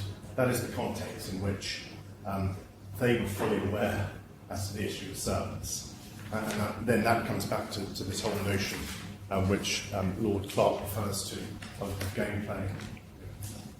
That's the reality here. That's the context in which the service is taking place. And when one steps back and Yeah, but these are companies. These are companies. Okay.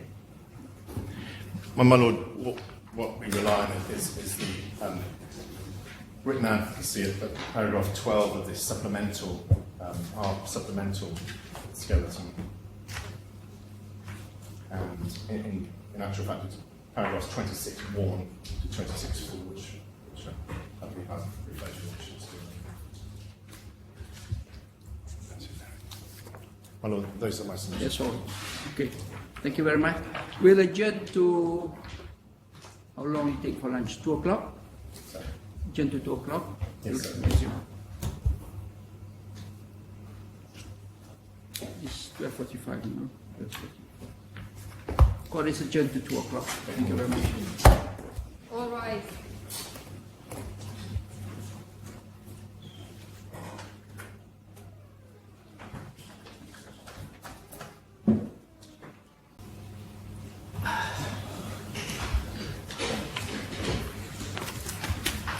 Thank you very much to parties for the good submissions you have.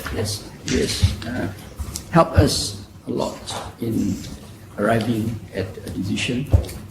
So the court has decided that the judge below was correct to hold that the respondent was directly affected by the judgment entered in default of an acknowledgement of service and had standing to apply to have the judgment set aside.